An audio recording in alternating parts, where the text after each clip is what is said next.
imaginando que você foi eleito. E aí, geralmente, os políticos usam o primeiro ano de governo para fazer aquilo que é mais impopular, porém mais necessário para que o boi não morra e o carrapato fique sem alimento, né? Então, imaginando que você tem agora os 4 anos, mas tem nesse primeiro ano meio que uma carta branca, porque você tem muita popularidade e não vão querer ir contra o que você quer fazer. Então, o que a gente esperaria de um primeiro ano de governo do Renan Santos? O que você começaria a arrumar no Brasil, pensando em ser esse capital político? E, cara, tem 365 dias para gastar esse negócio no que pode ajudar muita gente em longo prazo. Primeira coisa, ainda em 2026, ou seja, na transição, como muitos presidentes usam a transição para fazer, especialmente as reformas econômicas, eu passei uma PEC da transição, já com a PEC que foi protocolada pelo Kim Kataguiri, de reforma fiscal, uma reforma fiscal muito, muito pesada para a gente resolver a curva, a relação dívida-PIB, e a gente ter uma perspectiva de queda dos juros para facilitar investimento. Isso tem que se passar na transição. A PEC já está protocolada, já tem umas 70, 80 assinaturas coletadas. O presidente tem que entrar e falar, vamos passar isso agora. E a gente tem que fazer tudo para passar. Porque isso vai deixar a gente com um conforto do ponto de vista fiscal e até de entrada de dólares para a gente poder entrar aí quando eu tomo posse na segunda parte, que é mexer nas leis penais, mexer nas leis de execução penal, colocar certos lugares em estado de defesa e começar a destruir o crime organizado. E você gastar os 4, 5, 6 primeiros meses do ano destruindo o crime organizado e baixando muito a percepção do eleitor e do brasileiro de segurança. A pessoa fala, cara, eu consigo andar no meio da rua com o celular. Se eu conseguir fazer nos 6 primeiros meses a pessoa entender que ela vai andar na rua com o celular e que a capacidade pagadora dela, até por conta de uma queda de juros, que surpreenderia a gente a velocidade da queda de juros, se você cai do 14 para 11, do 11 para 10, e como isso teria um impacto econômico, sem deixar virar inflação, claro, eu acho que você chega num ponto ótimo nos 6 primeiros meses, que vira um capital político através da aprovação colossal. E aí onde eu gastaria todo o meu capital político, comentei com você ao longo do podcast, nessa reforma administrativa do Estado brasileiro, que eu chamo de lei de responsabilidade gerencial, que aí a gente altera o Brasil pro futuro, longo prazo. Aí estamos falando de eu ter deixado um legado que se eu perder a eleição, se eu só fazer besteira, se eu mandar o galera tomar detergente, se eu ficar taxando blusinha o resto do mandato inteiro, o legado vai ser tão bom, tão bom, tão bom, que provavelmente eu seria o maior presidente da história do Brasil, fazendo essas 3 coisas. Então essas 3 coisas precisam ser feitas. Lógico que tem reformas microeconômicas de competitividade para fazer, que eu não coloco como as grandes reformas, mas essas 3 coisas, uma super reforma fiscal focada na despesa, uma retomada do território brasileiro que está na mão do crime e a geração de segurança em todos os lugares, ou seja, seu celular está livre. E 3, a lei de responsabilidade gerencial, eu tranquilamente teria sido o maior presidente da história do Brasil. Só com essas 3 coisas. Então eu preciso fazer isso no primeiro ano.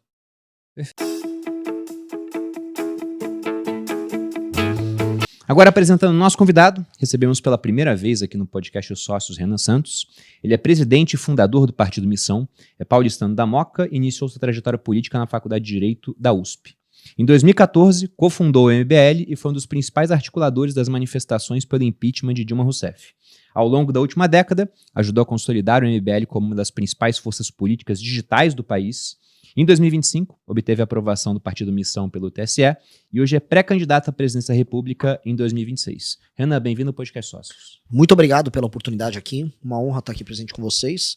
Vamos trocar ideia, né? O tema é nova direita. Que nova direita é essa, né? Pois é, o que você entende por nova direita, cara? Porque quando eu vejo o pessoal que te acompanha, inclusive, você conseguiu conquistar uma massa de pessoas que são, não sei se fanático é a melhor ideia, mas, cara, eles são muito comprados com você. Porque ontem, eu já tinha visto outras vezes, né? Primeiro que seu nome foi muito pedido para vir aqui no podcast. Inclusive, para quem tá assistindo, o Renan já veio no Primocast, já veio nos Economistas. A gente gosta de dar uma distância entre os convidados para vir aqui nos Sócios. Então, não é que eu tenha, nossa, o Bruno não quer chamar o Renan, porque tinha essa ideia. O Bruno não gosta do Renan Santos, né? Sei lá, ele é Flávio, ele é Zema. Cara, eu não gosto do Lula. O resto? O restante todo mundo tem minha simpatia, tá? Até que prove o contrário, né? Então, esse pessoal me cobrava muito, falou, cara, quando que o Renan vai? Eu falei, cara, o Renan vem nos Sócios, pode ficar tranquilo, tem pauta, tem data chegando, isso vai acontecer. Mas isso foi pensado, cara, ou aconteceu naturalmente? É um projeto realmente de conseguir uma massa crítica para poder ganhar uma eleição? Talvez não essa, uma próxima? O que você está pensando? Eu acho muito o que a gente foi... Primeiro, definindo nova direita, né? O termo nova direita, que é tratado aqui, uma parte dos Estados Unidos usa, na própria Europa, dá conta de uma espécie de uma direita que surge através das redes sociais na década passada. Talvez a primeira vez que ela começa a aparecer é com o Brexit. Aí tem impeachment da Dilma Rousseff no Brasil, Donald Trump nos Estados Unidos.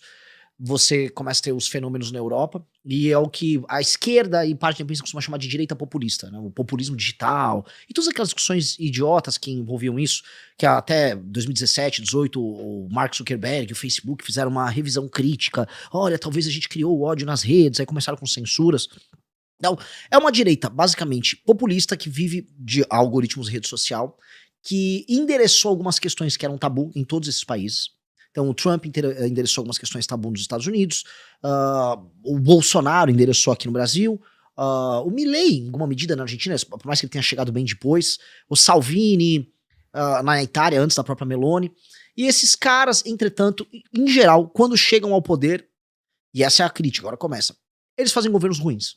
No geral, se a gente tirar um saldo do que é a nova direita pelo mundo, saindo um pouco do Brasil pra gente abrir a cabeça, são governos frustrantes.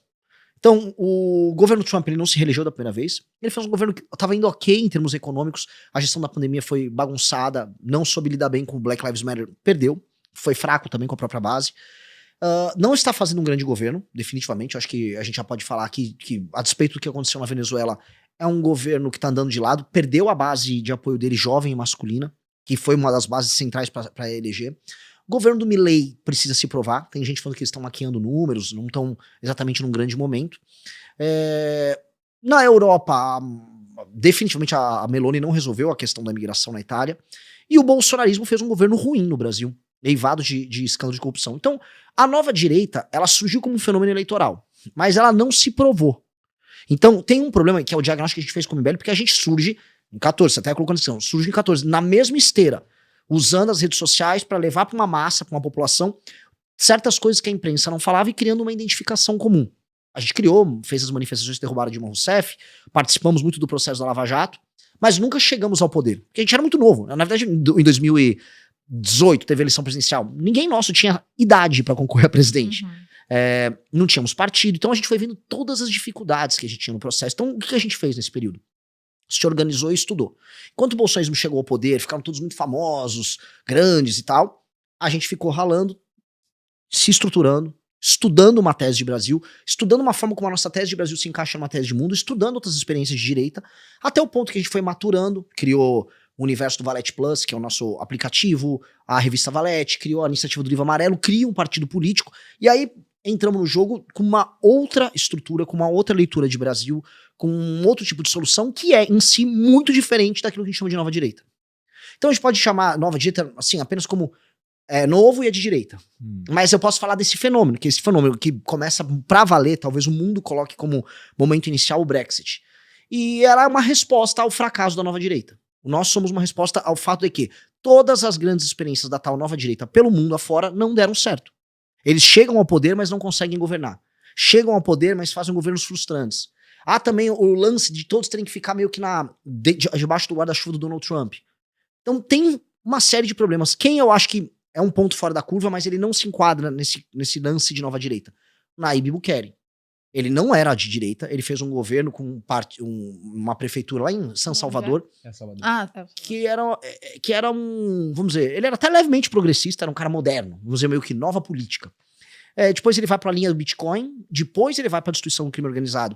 Só que ele tem parceria com a China, por exemplo, ele defende o sistema público de saúde de El Salvador, não é exatamente um cara de direita. A inspiração dele, aí eu vou trazer aqui onde eu quero chegar. A inspiração dele é o Lee Kuan Yew, que é o homem que transformou Singapura de um buraco favelizado, sem nenhum recurso natural, talvez no país mais... O país que está no topo em quase todos os indicadores que importam no mundo. E eu acho que ele tem que ser uma inspiração pra gente também. Acho que tem uma fórmula de tornar um lugar que é de terceiro mundo em primeiro mundo, que é dada pro Lee Kuan Yew, que não tem nada a ver com ser de direita, ser conservador, não é sobre isso. E eu acho que essa fórmula é uma fórmula que nós precisamos seguir. Cara, e pegando agora um pouco, né? Eu fui pesquisar sobre você. Por que você não concorreu ainda a um outro cargo político? Porque tem pessoas no MBL que ganharam muita projeção, já foram eleitos deputados, tudo. Por que essa primeira experiência você quer vir direto como presidente? Porque acho que é o cargo que eu tenho que concorrer. Eu sou um líder, eu sempre fui. Na faculdade, eu era líder estudantil, fundei partido. No processo de impeachment da Dilma, eu era o líder do movimento. Eu fui vice-presidente do Comitê do Impeachment no Congresso Nacional. Eu sou uma pessoa que tem uma postura de liderança. Então, Acho natural. Por exemplo, eu não me vejo sendo um deputado federal. Acho que não tem sentido eu ser um deputado federal. Minha função é organizar coisas maiores. Por exemplo, o que é um feito maior? Eu ganhar uma eleição para vereador, para deputado, pro Senado, ou montar um partido político do zero. Com certeza montar um partido político. Isso é um poder político que as pessoas olham muito no curto prazo. De agora em diante. Como é que é esse processo, inclusive, para quem é leigo? Eu, por exemplo, já vi lá atrás quando o Novo fez, mas não me lembro. Eu sei que é muito complicado. Era mais fácil ainda naquela época. Naquela época você coletava as assinaturas, mandava pro cartório, você conseguia a validação no cartório e aquilo era mandado com certidões pro TSE, até você chegar no número necessário. Hoje você tem que coletar as assinaturas, o número de assinaturas necessárias é maior. Por volta de quantos, assim? Conosco foi 547 mil fichas validadas. Muita coisa. E 40. quando você coleta, você tem que fazer uma pré-validação no sistema do TSE, que se tiver qualquer coisa errada no nome da pessoa que foi coletado, ele já derruba. E aí depois que é pré-validado, o sistema do TSE, e aí, acho que o teu público é um público inteligente, ele vai entender. Ele faz... existem, né, a nação brasileira, estados, municípios, e os municípios têm diversos cartórios eleitorais. E tem as zonas eleitorais. Então, toda vez que você sobe no sistema do TSE uma ficha, essa ficha, ela é jogada dentro do sistema deles, dentro da zona eleitoral a qual aquele eleitor pertence, a pessoa que foi coletada a ficha. E aí, ele cria randomicamente lotes com as fichas. E você tem que obedecer, na hora de você entregar as fichas, os lotes.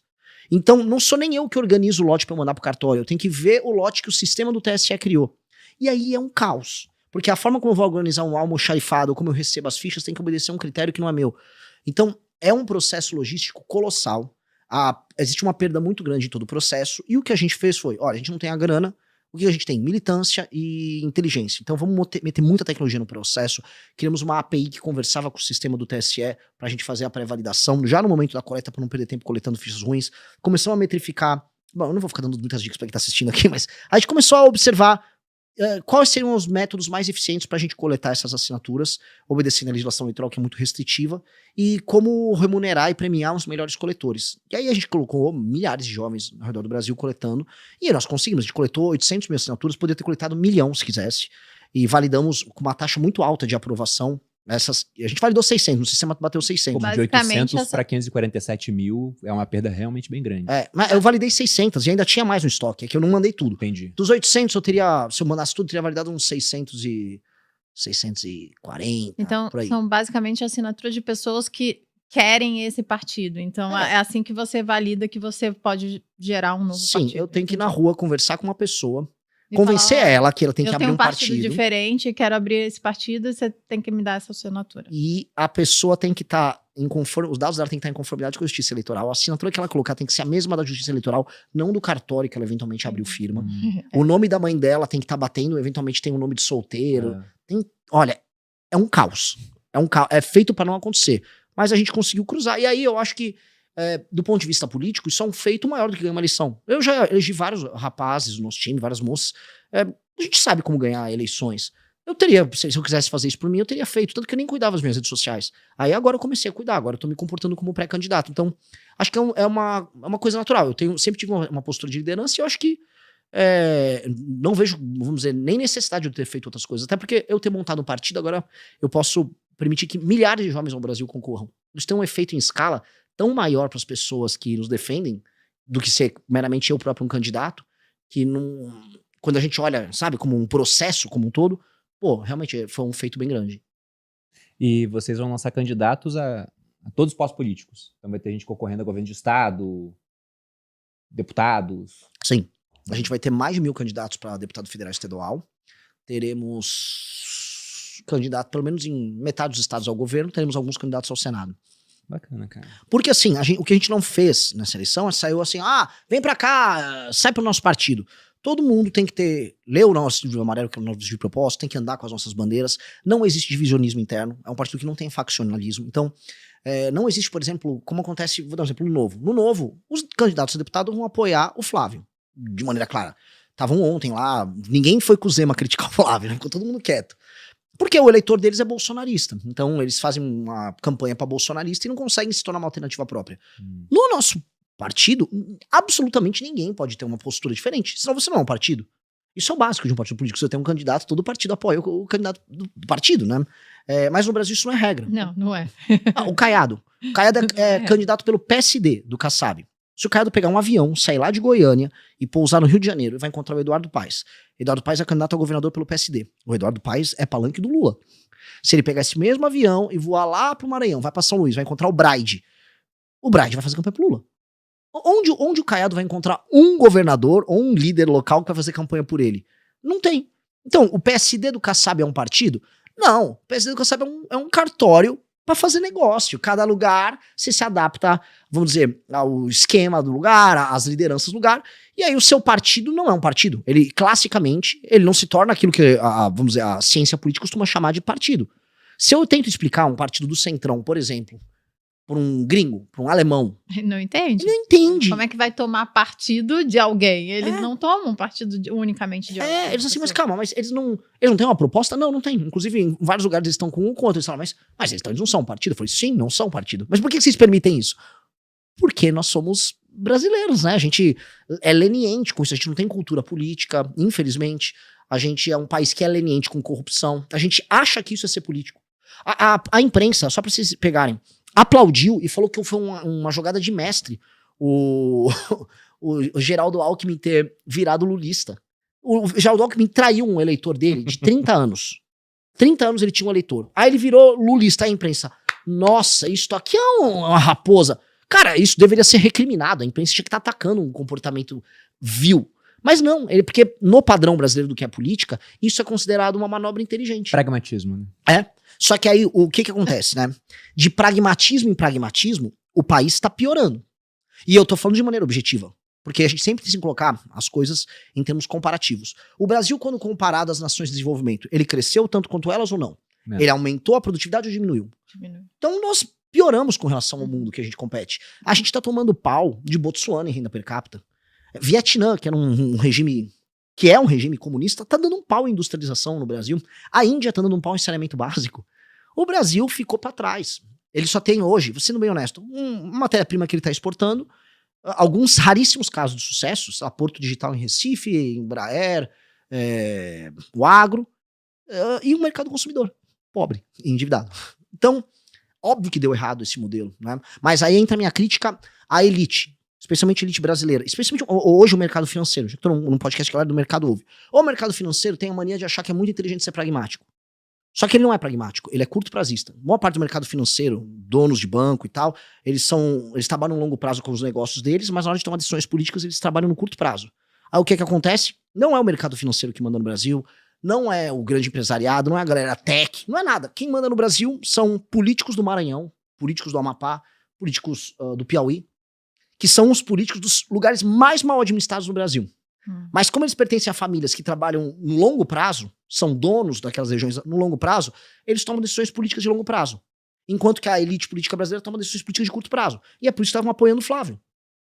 E é por isso que, não, o Flávio é uma opção. O Flávio não é uma opção.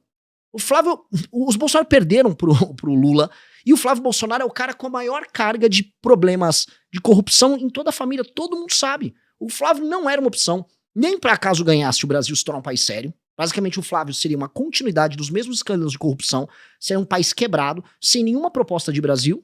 Mas a galera, não, mas faz preço, não, porque acho que ele pode indicar um ministro. Pô, galera, até quando a gente vai ficar pensando na migalha? E esse é o problema, a elite brasileira pensa na migalha, num pequeno ganho que pode ter aqui. E eu acho que a gente não pode mais escolher isso. A gente montou um partido que a gente tem que pensar no long run. E como fazer o Brasil ser, nos próximos 30 anos, uma das 5 maiores nações do mundo. Que não é nenhum absurdo pensar que o Brasil pode ser isso. Não é. E é isso que me irrita. Nenhuma discussão política nessas eleições tem como horizonte transformar o Brasil num país que mande. Numa nação que vai sentar numa mesa como essa, com a Rússia, com a China, com a Índia e com os Estados Unidos.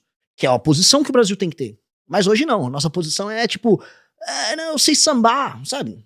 É patético nessa situação. Carnaval, futebol. Futebol nem tanto mais, né? Não, futebol. Mas também assim, né?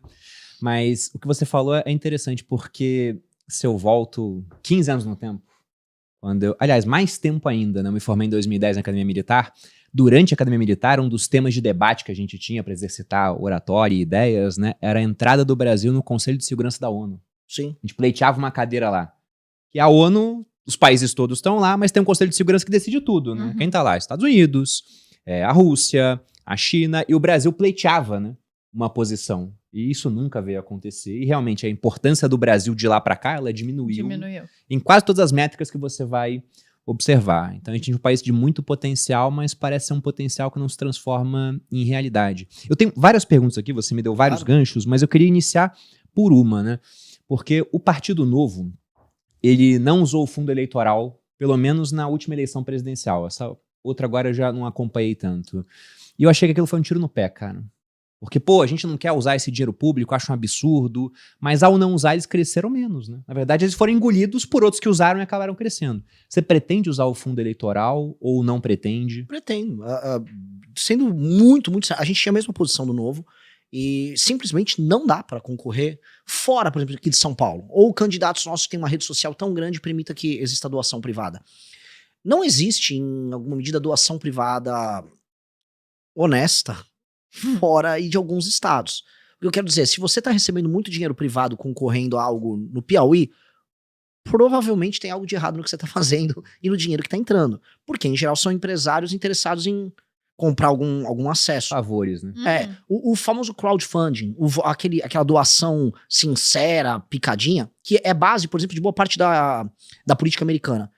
Não existe ainda no Brasil, em volume, para você espalhar para centenas ou milhares de candidatos. Imagina, só os candidatos vai ter mais, o nosso partido vai ter mais de 1.000 candidatos esse ano. Multiplica por todos os outros partidos. Tem gente doando para isso? Não, não tem. Então temos um problema, claro. Só que todos, ou a maior parte, dispõem de muito dinheiro. Então como é que eu vou concorrer com eles em outros estados? Então, sendo pragmático, se eu quero tornar o Brasil um país sério, definitivamente eu preciso eleger pessoas. E para eleger pessoas precisa de dinheiro. É isso. Só que o Novo, olha só, eu tenho muitas críticas ao Novo. O Novo tava num período, como nós, otimista com aquele ganho de cidadania. As pessoas estavam falando em, pô, Operação Lava Jato, não tem um bandido de estimação, olha as doações do Odebrecht. Então, havia um otimismo na ideia de que o brasileiro ia participar da política. O que aconteceu com o brasileiro que estava fazendo isso? Ele estava tomando detergente semana passada. Né? O brasileiro que queria mudar a política, ele tá falando, o Flávio, ele só é amigo do Vorcaro, ele pediu um dinheiro para gravar um filme. Não, isso é absurdo. Isso é completamente insano. Estas mesmas pessoas... Isso é o que apareceu, né? Exato. Não, assim, sendo claro, né? Eu já até falando com jornalistas que fazem cobertura. Vazou pela Polícia Federal. E a Polícia Federal vazou pelo Intercept. Se a Polícia Federal vazou pelo Intercept, isso significa que foi a facção da Polícia Federal lulista. E se eles tiveram acesso àquilo, eles têm acesso a mais coisa. Quem tem acesso àquilo também consegue ter acesso, por exemplo, às quebras de sigilo bancário do Vorcaro para saber por onde ele mandou esses dinheiros naquele período de tempo que eles estavam negociando. Então eu acho que vai começar uma tortura com o Flávio. Se eu fosse alguém do outro lado, eu não ia vazar tudo de uma vez. Porque aí você vai aos poucos, né? Vai minando todo o capital social dele aos pouquinhos. Exatamente. O caso justifica de uma coisa e fala, não, foi só isso, daqui a pouco aparece mais e mais. Sim. Ainda fica com fama. Aliás, fama não, a realidade é mentiroso, né? Tá mentindo e tá aparecendo cada vez mais coisas. O que saiu na imprensa foi que a equipe do Flávio não sabia dessa transação. E aí teve uma reunião de emergência, mas como é que você não conta pra gente? Ele, eu não achei importante e tal. Tem um amadorismo muito grande. E assim, muita gente... É que assim, eu vou ser justo agora com a galera do mercado financeiro. Tô falando dos bancões, a galera que fica tomando essas decisões, que criaram o trade Tarcísio, tentaram o trade Ratinho. Eu sempre falava, cara, olha direitinho o grande mapa, assim, pra você perceber que não vai dar. Eu já sempre falei, não tem candidatura Tarcísio. Não faz sentido pra família Bolsonaro permitir pro Tarcísio candidato. Não dá pra ter o Ratinho, porque o Ratinho tá no Banco Master. O Ratinho vai sair um monte de coisa do Banco Master com o Tayaya, lá no Paraná, ele e o pai vão pular fora. Batata. E pelo menos no caso do Flávio, eles ficaram escaldados e ele não tá conseguindo apoio do mercado financeiro institucional, vamos colocar aí. Tem uns influencers e tal que, não, agora é Flávio, mas difícil. Só que mesmo eles têm que entender, o Flávio é o cara com o maior telhado de vidro de todos. Há muito tempo na política, né? A gente tava discutindo isso hoje, no café da manhã. Todo mundo que tá há muito tempo na política tá sujo. Isso é um grande problema. Você é novo na política, então a gente eu tô provavelmente... Não, vou dar exemplo, o Kim ganhou a eleição pra deputado federal em 18. O Flávio tá há muito tempo, mas assim, você consegue fazer as coisas sem ser ladrão. Eu vou encontrar, mesmo na direita, bolsonarista e na esquerda, pessoas que não cometem o crime. Estar na política, você consegue fazer sem se sujar. Mas você não acaba fechando os olhos pra muita coisa? Lá dentro... Uma pessoa lá dentro, entendeu? Até porque Eu falo pra Malu, né? Já me perguntaram várias vezes, você não pretende entrar na política? Eu falo, cara, não, porque o círculo à minha volta seria muito insalubre. Você tem que ficar dando tapinha nas costas de cara que faz um monte de coisa errada, entendeu? Você pode até não se envolver, mas você vai ter que apertar a mão do cara, você vai estar junto. Você tem que entender o deputado como se fosse uma espécie de um advogado seu, que vai ter que ser colocado pra negociar com os bandidos. É isso. E o deputado tem que saber isso. Que ele tá ali numa posição de andar com gente insalubre e ter que negociar e ser simpático com gente escrota. Vou dar um exemplo. Para passar um projeto de lei, vou dar um exemplo do Kim. Ele precisa convencer vários deputados do Centrão que estão no orçamento secreto. A maior parte dos votos para passar os projetos vão cair nesses caras. O interesse desses caras não é nem um pouco republicano. Eles sabem que o Kim não é do esquema. Então, existe um limite na relação. Só que você vai ter que lidar com o cara. Você vai ter que lidar com o cara mesmo sabendo que ele tá desviando o dinheiro da saúde na cidade dele, que ele tá vendendo o voto dele pro governo dentro de uma determinada circunstância. É muito escroto. E assim, é cada vez mais escroto com quanto você vai entrando. E conforme você vai afundando nisso, você vai percebendo que a política, especialmente a brasileira, é uma das coisas mais, desculpa o termo, escrotas do mundo. Eu quis fazer esse mergulho, e eu tornei minha pré-campanha uma espécie de uma terapia sobre o que é a política brasileira. Que eu quis fazer isso para as pessoas. Porque todo mundo fala assim, o problema do Brasil é o STF. A STF é um problema no Brasil desde 2012. Se a gente falar que o problema é o STF, a gente está olhando um recorte imediato de um problema que é consequência de algo maior. O STF é consequência de um sistema político que necessariamente é corrupto e que precisa da Suprema Corte garantindo esses elementos. Tanto que os superpoderes do STF vêm no fundo de um acordão que foi proposto pelo Romero Jucá, que é lá de Roraima, naquele famoso áudio que vazou dele, que a gente precisa fazer um grande acordo com o Supremo e tudo. E ali estava dando a linha do que precisava ser feito com o Alexandre de Moraes, do inquérito, de destruir a Operação Lava Jato, e depois ele indo pra cima do Bolsonaro, ou seja, todo aquele desenho foi um desenho que esses caras montaram. Mas o que é a política brasileira? Quando eu comecei a rodar interior do Pernambuco, interior do Ceará, interior do Maranhão, eu comecei a olhar, cara, e eu comecei a mostrar para as pessoas, isto aqui não existe, isso aqui é uma fantasia, milhares, estou falando milhares, bem no plural, de cidades que não têm a menor capacidade de sustentar, que vivem de dinheiro que é coletado de você, que tá aqui, você, dele, que tá ali atrás do monitor, das pessoas que estão assistindo. Esse dinheiro vai para lá, esse dinheiro é roubado quase sempre, as emendas que saem de Brasília e vão para esses municípios são desviadas, a população vende o voto pro político corrupto, a população não exige nenhuma melhoria em termos de indicadores de saúde, segurança, educação, nada, e ela vai vendendo o voto dela, e esse jogo vai rodando, e esses caras, em última instância, são os caras que elegem os deputados do Centrão, que em Brasília vendem o voto, que estão em todos os esquemas de corrupção, que acabam colocando, vamos dizer, no TCU, nas famosas indicações que ninguém acaba vendo, Tribunal de Contas da União, os tribunais de contas estaduais, ministros do STF, seus representantes, e aí você percebe aquilo que eu falei no começo do programa, que nós somos administrados por pessoas do Amapá, de Roraima, do Maranhão, do Piauí, e isso não faz nenhum sentido. Vou dar um exemplo aqui, uma analogia, não sei se estou falando demais, tá? Que essa analogia é bem cabível. Imagina a União Europeia. Na União Europeia, você tem países que estão em condição melhor, condição pior. Mas quem manda é a Alemanha e França. São as maiores potências econômicas, militares, onde há boa parte da criação, os empregos de qualidade. Beleza. E aí você tem os países menores, que eles têm que obedecer critérios, inclusive, para continuar recebendo dinheiro, como foi a Troika funcionando na Grécia, em Portugal, etc. Agora imagina se a União Europeia fosse, de fato, administrada por gregos, portugueses e irlandeses. Eu amo esses 3 países. Dito isso, não faz sentido. Sim. O Brasil é isso. Ele é uma federação em que São Paulo, Paraná, Minas são administrados pelo Alcolumbre do Amapá. Que o Ciro Nogueira, do Piauí, manda na gente. E qual o problema disso? Não tenho nada contra o Estado em si. Agora, é como você pegar a pessoa que tem o pior Estado, com os piores indicadores, com as piores práticas políticas e botar pra mandar nos outros lugares. E isto é o que tá. Isso, em última instância, é o que gera o STF com superpoder. É isso que, que gera os altos impostos que a gente paga, que gera corrupção, que gera a impossibilidade de você ter um país sério. Só que ninguém nunca teve coragem de botar o dedo nessa ferida. E eu falei, vou colocar, porque o verdadeiro sistema é esse. Não, o sistema, sei lá, o André Esteves sentou com o Alcolumbre. Não, o sistema é diferente. O sistema começa com um prefeito, uma cidade de 2 mil habitantes, cujo orçamento vem 97% de repasses da União. O sistema começa ali. E ele vai avançando pros políticos, pros grandes deputados, pros grandes senadores, e aí esses caras fazem um esquema em Brasília. E esse é o problema que faz que o Brasil não dê certo. E como acabar com isso, cara? Porque o Giordano Bruno, ele tinha uma frase que era muito interessante. Ele falava que é muita ingenuidade pedir para aqueles que têm o poder para reformarem o poder. E aí digamos que você seja eleito, mas tem uma base forte no Congresso. E o STF também tá lá, né? Porque hoje em dia ele também... vocês legislaram isso? Não quero. Não vai ter. E esse é um esquema muito rentável para quem tá na política já há bastante tempo. Como você disse, tem um pessoal que tem dinheiro, que quer fazer políticas de curto prazo, mas esse pessoal pensa a longo prazo, em intervalos maiores, né?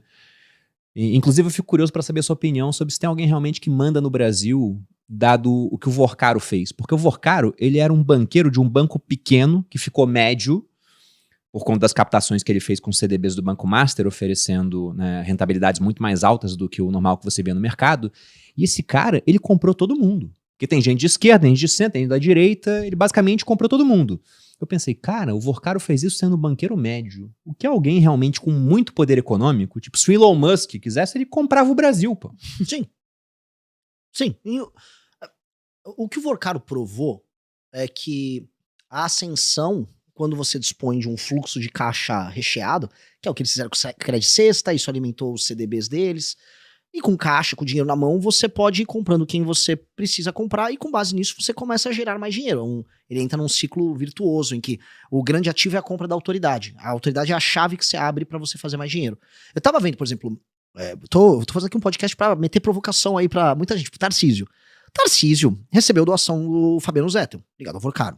O Tarcísio fez uma venda muito estranha da EMAI. Por que a EMAI foi vendida pro Tanuri, que é o sócio oculto, o verdadeiro dono do Banco Master? E por que um cara ligado a... Por que a Ambipar estava envolvida nisso e o cara da Ambipar foi parar na Sabesp, que foi privatizada também pelo Tarcísio?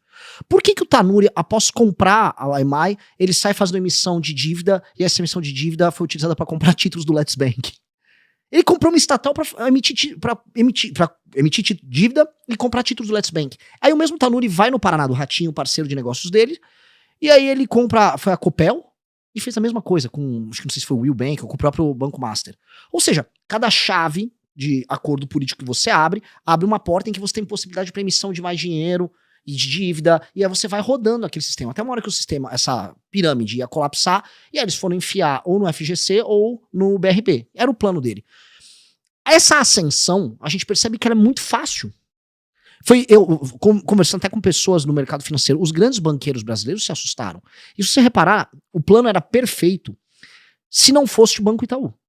Porque quem fez aquela famosa matéria do Piauí, que, né, começou a falar, olha, tá acontecendo um negócio muito grande, que era o caso do Vorcaro, foi basicamente a mando da família dona do Itaú. E o Itaú falou, cara, isso aqui é inaceitável. E ele foi pra cima. E aí o sistema financeiro tradicional, normalmente Itaú, foi pra cima do Vorcaro, e aí entra a Rede Globo, e aí todo mundo vai olhando e falando, nossa, o cara comprou todo mundo. E essa é a verdade, ele comprou absolutamente todo mundo. E foi rápido e fácil. O que eu acho, porque foi rápido e fácil. O escândalo do Master, ele acelera mesmo quando acaba a Lava Jato. E quando não tem mais prisão em segunda instância, e quando todo mundo entendeu que se não tem mais prisão em segunda instância, basta ter contatos no STF e no STJ, que você pode fazer os grandes negócios brasileiros e nada vai acontecer. Eu acho que foi essa motivação do... Pô, ficamos entre 2014 a 2020, todo mundo morrendo de medo que a Operação Lava Jato vai te pegar, todos os amigos foram presos, sabe? Os caras do PMDB foram presos, os caras do PT foram presos, tá todo mundo preso, Marcelo Debrecht foi preso, puta, acabou, vamos voltar pra festa. Aí eles soltaram aquela energia roubalhenta deles, de anos de retenção, ali, e acharam nada vai acontecer. É por isso que o Alexandre de Moraes tinha um contrato lá com a Viviane Barsi, é por isso que o Toffoli entra no jogo, todo mundo entrou. É curioso que o valor que o Flávio pega pro filme seja basicamente o mesmo valor que o Alexandre de Moraes pega no contrato com a esposa dele. A gente começa a olhar essas coisas e fala, ó, todo mundo entrou no game. E realmente todo mundo entrou no game. E o desenho que é feito é para nada acontecer. Agora você falou uma coisa muito interessante que é, o sistema não vai querer se autorreformar. E não vai. Não vai. O desenho que está sendo feito por todos. Envolve os Bolsonaro, envolve o PT, envolve o próprio STF, saber quem vão ser os bodes expiatórios e vão ser jogados pro sacrifício para você ter o menor dano possível pros agentes. É um equilíbrio instável, é meio quase teoria dos jogos. Não pode ferrar muito pro Flávio se não abre uma porta que vai poder ferrar muito para outro. Então, todo mundo tem que, né, aquela famosa ninguém solta a mão de ninguém, versão de esquerda a direita, de todo mundo envolvido. Então, acho que tem um equilíbrio instável. O que a gente precisa fazer? É a tese das contra-elites. Nós temos que formar uma contra-elite. E o que é uma contra-elite? Não é só o povo que resolve, porque o povo tá tomando detergente, e o povo tá... Assim, o povo no Centro-Sul tá tomando detergente pro Flávio, e o povo no Nordeste tá agradecendo que o Lula vai dar um vale-gás. Ou seja, o povo, nunca é o povo que resolve as coisas. Você tem que formar elites, pessoas em posição de poder com esclarecimento, que vão ajudar a desatar esse nó. E aí, por isso que eu fico desesperado com a galera de mercado financeiro, galera do empresariado, galera do agro, que não tem saco pra entender isso. Que se a gente organiza essas pessoas certinho, você começa a quebrar esse jogo. Como eu disse, o escândalo do Banco Master precisa de um Banco Itaú pra você desmontar. Esse jogo só existe porque o Itaú quis. E não é que o Itaú é lindo, maravilhoso, não tô fazendo defesa nenhuma do Itaú. É porque ele virou um problema pro Itaú. Que tal as pessoas terem uma visão mais de longo prazo? E que tal a gente organizar pessoas que na prática não têm poder? E sendo bem claro, qualquer empresário aqui em São Paulo tem muito menos poder do que um político do Maranhão. É um exagero em alguma coisa, mas proporcionalmente não tem comparação. Então, nós somos uma contra-elite. O Brasil produtivo é uma contra-elite. O Brasil que quer trabalhar e viver dos próprios recursos é um Brasil que tem que se rebelar contra esses caras. Por isso, quando eu vou no Nordeste, e por isso que eu cresci nas pesquisas no Nordeste, eu encontro um maranhense, eu falo, você tá puto, né? Você tá puto que você tá ralando e você tá vendo um cara do teu lado aqui vendo de Bolsa Família e arrumando um emprego na prefeitura. Ele tô puto mesmo. Tô pistola, tô com você. Então, esse cara é nosso aliado. A gente tem que se aliar com todo mundo que quer trabalhar e produzir e a gente formar uma frente pra derrotar os vagabundos, porque os vagabundos não são muito inteligentes, eles só são ousados. Cara, aproveitando que você tocou no Bolsa Família, o que é exatamente o mutirão anti-Bolsa Família que o Partido Missão ele defende? Como é que funciona? Nós precisamos de frentes de trabalho. A situação do Brasil, ela é uma situação desesperadora. Porque boa parte da... Veja só, o Brasil tá envelhecendo e essa força de trabalho, ela não tá sendo qualificada porque ela tem uma educação precária. Nós estamos indo muito mal em qualquer ranking internacional educacional e ao mesmo tempo a gente está criando uma cultura de não trabalho para essas pessoas. Nós temos milhares, quiçá milhões de pessoas entre 20 a 35 anos, ou seja, no auge da sua capacidade produtiva, vivendo de auxílios. Pessoas de classe média, muitas estão preocupadas em pegar um BPC falando que são autistas. Eu entendo essa briga agora com agora os autistas de internet. Não, veja só, eu sou um autista, na verdade, tipo uma pessoa completamente produtiva, consegue se comunicar com os outros, mas ele quer um BPC, ele quer não pegar fila no avião, sabe? Cara, eu tive hernia de disco, né? Hoje eu faço jiu-jitsu, tô normal, mas eu poderia ter pego um BPC pra pagar mais barato um carro, por exemplo. Então, assim, hoje existe toda uma indústria do não trabalho e pessoas produtivas estão entendendo que isto é uma possibilidade. Então, pessoas ao redor do Brasil entendem que o não trabalho, que a dependência do Estado, ela é uma possibilidade. E aí eu volto pro Maranhão. Tô usando muito exemplo de lá, mas posso citar o Amapá, pode ser o Pará, pode ser o Piauí, o interior da Bahia, norte de Minas. Você tem agora gerações de pessoas, desde de 2004, 2005, quando começa o Bolsa Família, que já entendem, por conta da transmissão de conhecimento dos próprios pais, que o Bolsa Família é uma constante. É uma realidade. A existência dela parte do princípio de que o Estado ele vai ajudar ela em uma medida. Então, como é que você tira da cabeça da pessoa essa constante? Aí entra os mutirões. Pois bem, essa pessoa, homem, especialmente homem, uma mulher também, em idade de trabalho, todos os municípios que você tem uma taxa bem grande, vou botar mais de 30% das residências com as pessoas vivendo de recursos como Bolsa Família, você vai levar à frente de trabalho, até porque a infraestrutura é horrível lá. Igual o Roosevelt fez na crise de 29. Eu não estou inventando a roda, não é uma proposta, é uma frente de trabalho, muito simples. Olha, o governo federal e a prefeitura vão fazer uma frente de trabalho agora para recapear todas as vias de acesso da cidade. Cidades pequenas no redor do Brasil não têm via de acesso decente. Não dá para escoar assim o milho que o cara plantou, porque é tudo esburacado. Vamos fazer isso? Vamos levar cabeamento elétrico? Vamos levar a internet? Vamos pegar tudo que tem de infraestrutura e vamos contratar as pessoas que estão ali no Bolsa Família. Pagam um valor a mais por dia. Mas não quer? Não quer? Tá tudo bem, você também não vai ter o Bolsa Família. Aí te vira, se vira. Agora, temos que começar a dar essa alternativa. E por quê? Porque do ponto de vista econômico, e essa é a coisa mais assustadora sobre o Brasil, boa parte dos municípios, eles não têm economia. Eles são desertos econômicos. Se o fundo de participação dos municípios parar de mandar dinheiro para esses prefeitos dessas cidades, acaba a cidade. Isso gera um problema, porque se acaba a cidade, o que você vai ter? Êxodo rural, essas pessoas vão para as periferias das cidades, favelização, aumento do crime, tem várias externalidades. Agora, dito isso, nós precisamos, portanto, criar atividade econômica formal, arrecadação real, para fazer todos esses municípios funcionarem. E hoje não há da parte de nenhum líder político nesses municípios pequenos ao redor do Brasil a vontade de fazer isso. Porque o governo já dá o dinheiro sem eles pedirem. Ah, você é um município? Toma o dinheiro aí. E o cidadão não cobra. Então tem um ciclo perverso que precisa ser quebrado. E esse ciclo perverso, ele se reflete politicamente. Eu tô amarrando essas coisas porque se a gente não amarrar, a gente não entende a razão da gente não conseguir, vou dar um exemplo, passar as reformas, vamos botar as reformas pró-mercado que a gente precisa passar. A gente não consegue, porque no fim do dia vai ser eleito um político que não entende isso como algo bom pro Brasil, em nenhuma medida, que ele, para ser convencido a votar, ele vai cobrar um dinheiro do governo, vai exigir mais emendas para manter aquele ciclo. Então você nunca consegue fazer nada. Nunca consegue, porque você tem um grupo de pessoas cujo interesse é manter uma máquina política numa região. Isso é de longe, assim, isso é tão maior. O Lula é uma Madre Teresa de Calcutá perto desses caras. Porque a esquerda ela é uma constante nas democracias, ela existe, a gente tem que derrotar ela. Esses caras não. Se eu for pra Argentina, não é igual. A intensidade desse negócio que a gente chama de centrão não é igual. Até em outros países da América Latina. Aqui é especialmente grave. Eles são especialmente poderosos. Eles mandam muito. Quem são os políticos que mandam mais no Brasil hoje? Fazer um top 5. Era o Ciro Nogueira, o Rueda. Vamos botar o Lula, presidente da República. Vou botar o Alcolumbre, com certeza. Talvez... e o Kassab. Tirando o Lula, que é de esquerda, o que os outros têm em comum? Todos do centrão. Todos do centrão. Tem alguma posição política desses caras? Nenhuma. Tem algum projeto de Brasil? Nenhum. São todos, basicamente, caras do centrão que ganham dinheiro com isso. Uhum. Não é o Bolsonaro, o poder relativo do Bolsonaro é mínimo. O do Flávio é mínimo. Eles sempre foram pequenininhos nesse jogo. E isso explica, inclusive, por que eles governaram, deram o governo pro centrão. Então, a gente precisa mudar isso.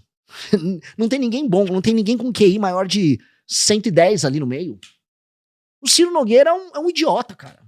É um cara que participava das festas do Vorcário e ficava voando com os caras de bet que pagava ele. Sabe, é isso, a gente vai pegar um paisaço como o nosso e vai jogar na mão desses caras. E joga. E ninguém quer discutir o que eu tô falando. Eu acho desesperador. É desesperador. Mas a gente vai ter que resolver essa equação. O Ciro Nogueira também ficou muito famoso porque ele foi autor daquela emenda master.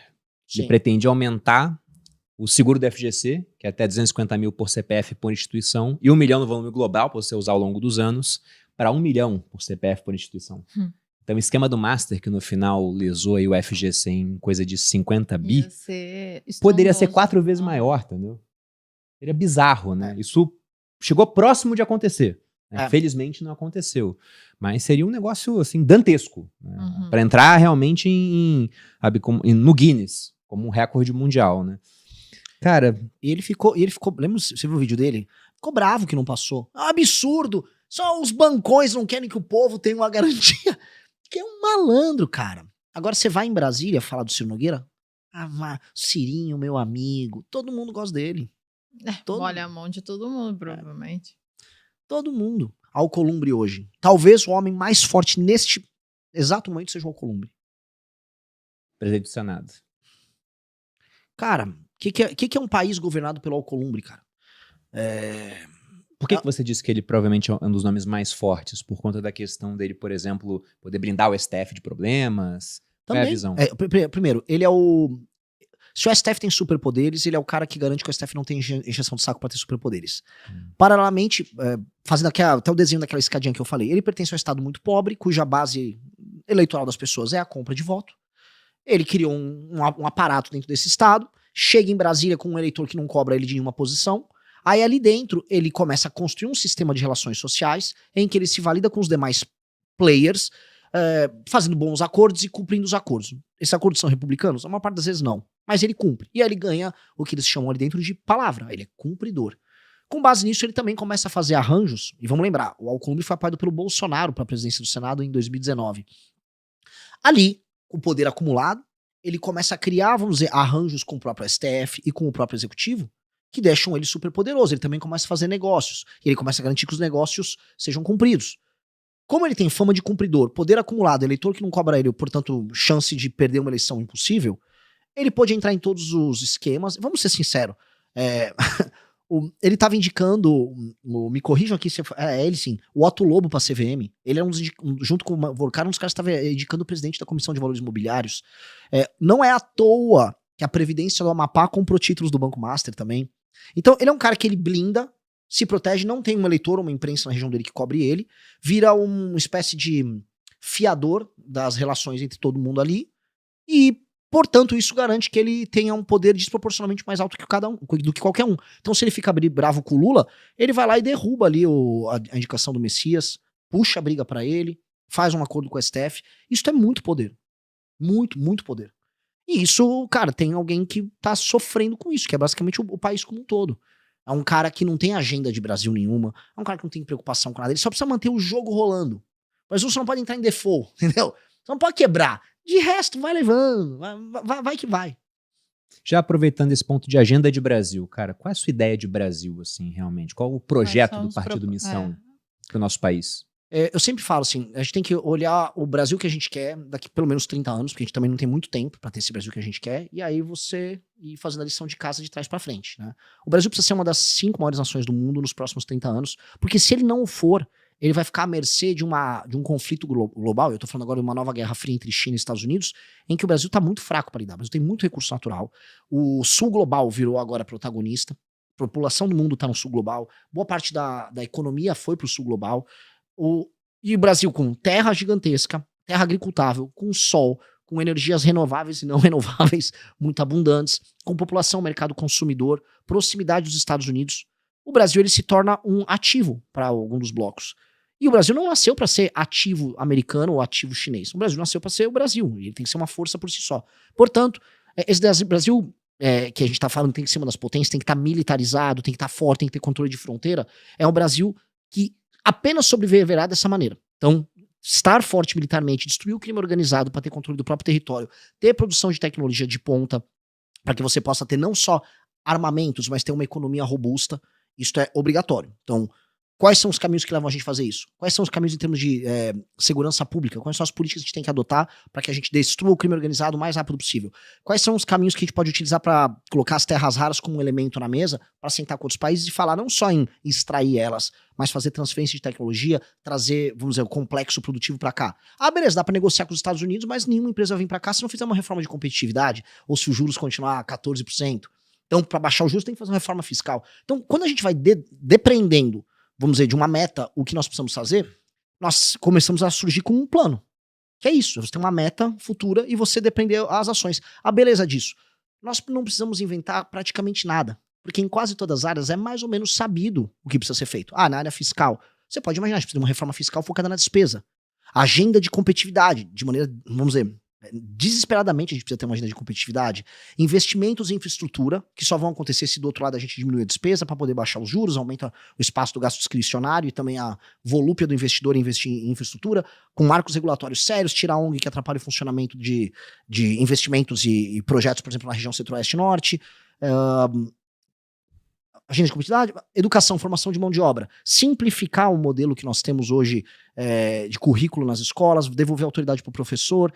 O que eu estou querendo mostrar é que em todas as áreas há planos que você pode adotar que vão te levar para esse caminho final. E para mim o que interessa é explicar para as pessoas qual é esse caminho final. Então a gente criou um livro, que é o Livro Amarelo, e inclusive a versão final que vai ser meu plano de governo vai começar a rodar acho que daqui 2 semanas, e a gente vai lançar para todo mundo. Ele tem um plano, quais são as medidas que eu vou começar a tomar agora para chegar nesta meta daqui 30 anos? E eu tô muito animado. Aí eu posso, se tiver tempo, a gente discutir aqui, cada área o que a gente propõe. Mas mais do que cada área a gente propõe, porque repare que a maior parte dos candidatos a presidente, eles vão nos lugares e eles são perguntados de políticas imediatas. Não, eu vou resolver o fiscal assim, eu vou privatizar. Tá, a privatização de uma empresa daqui a 30 anos é algo menor. Qual o seu plano, né? Qual o modelo de Brasil que você tem que chegar? Essa é uma pergunta conceitual. Qual o tipo de nação que você quer? Então, essa pergunta conceitual é a pergunta que todo mundo teria que responder. É a pergunta que qualquer debate na Globo deveria fazer para os pré-candidatos. Conceitualmente, qual é o país que você quer viver? Esse país tem favela ou não tem? Esse país é um país que se arma ou é um país de turismo e de soft power? Esse é um país que tem fronteiras fortes ou não? Esse é um país que está aliado com a China, aliado com os Estados Unidos, ou ele é independente?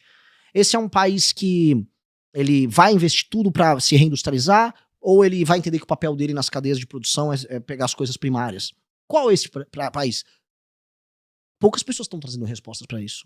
E é as respostas que eu gostaria de trazer.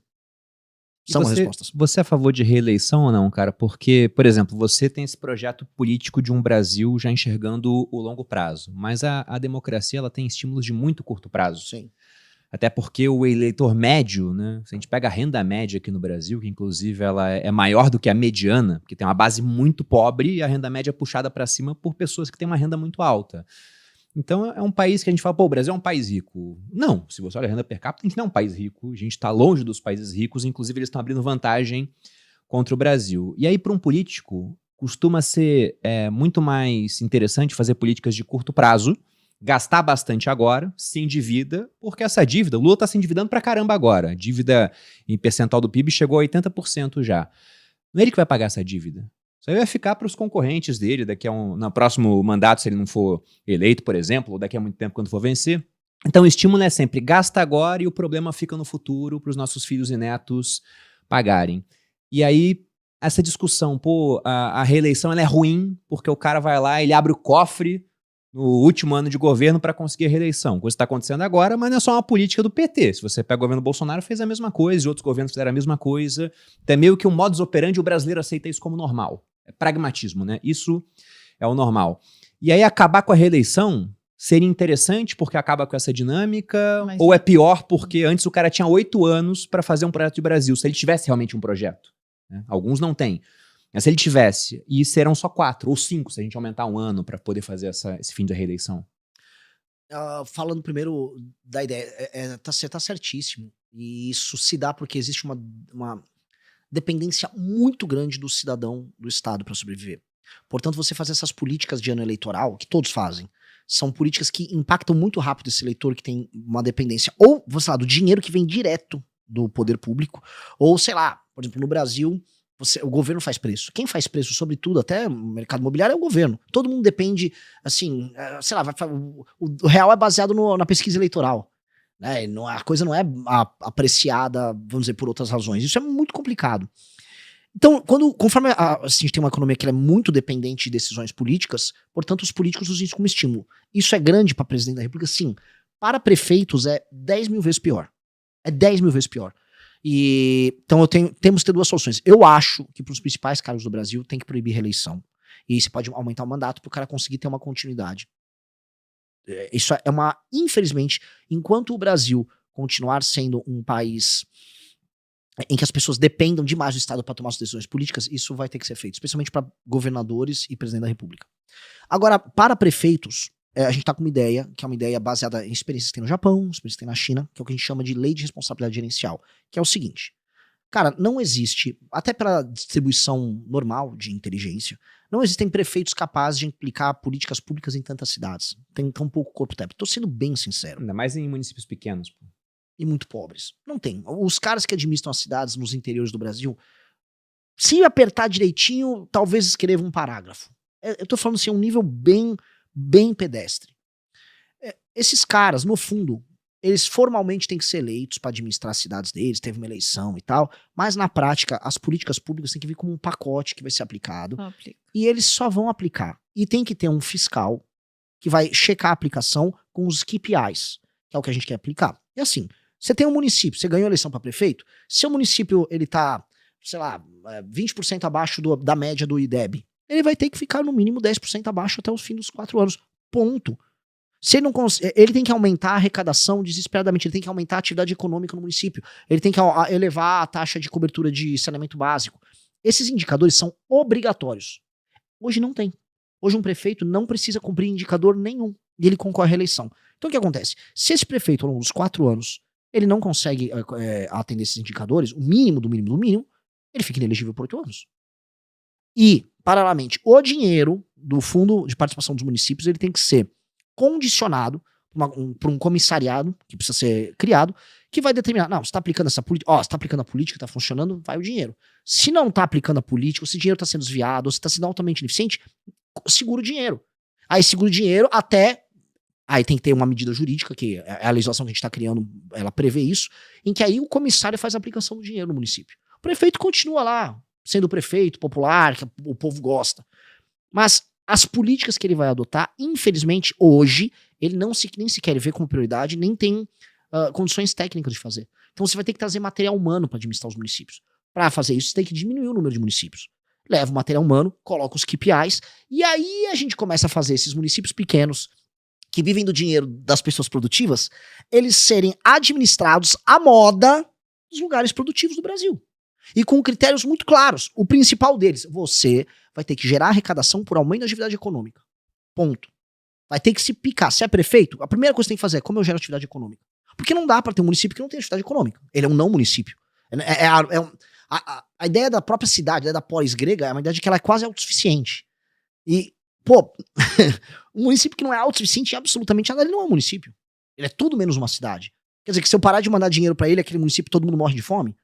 Então temos um problema claro. Então, nós temos que resolver, para não deixar que as pessoas literalmente morrerem de fome, nós temos que ter uma transição em que aqueles municípios eles se tornam municípios autossustentáveis e as pessoas se tornam autossustentáveis. Uns indicadores obrigatórios. Número de pessoas no Bolsa Família. O prefeito tem que terminar o mandato dele diminuindo. A gente tem que começar com os prefeitos, depois com os governadores.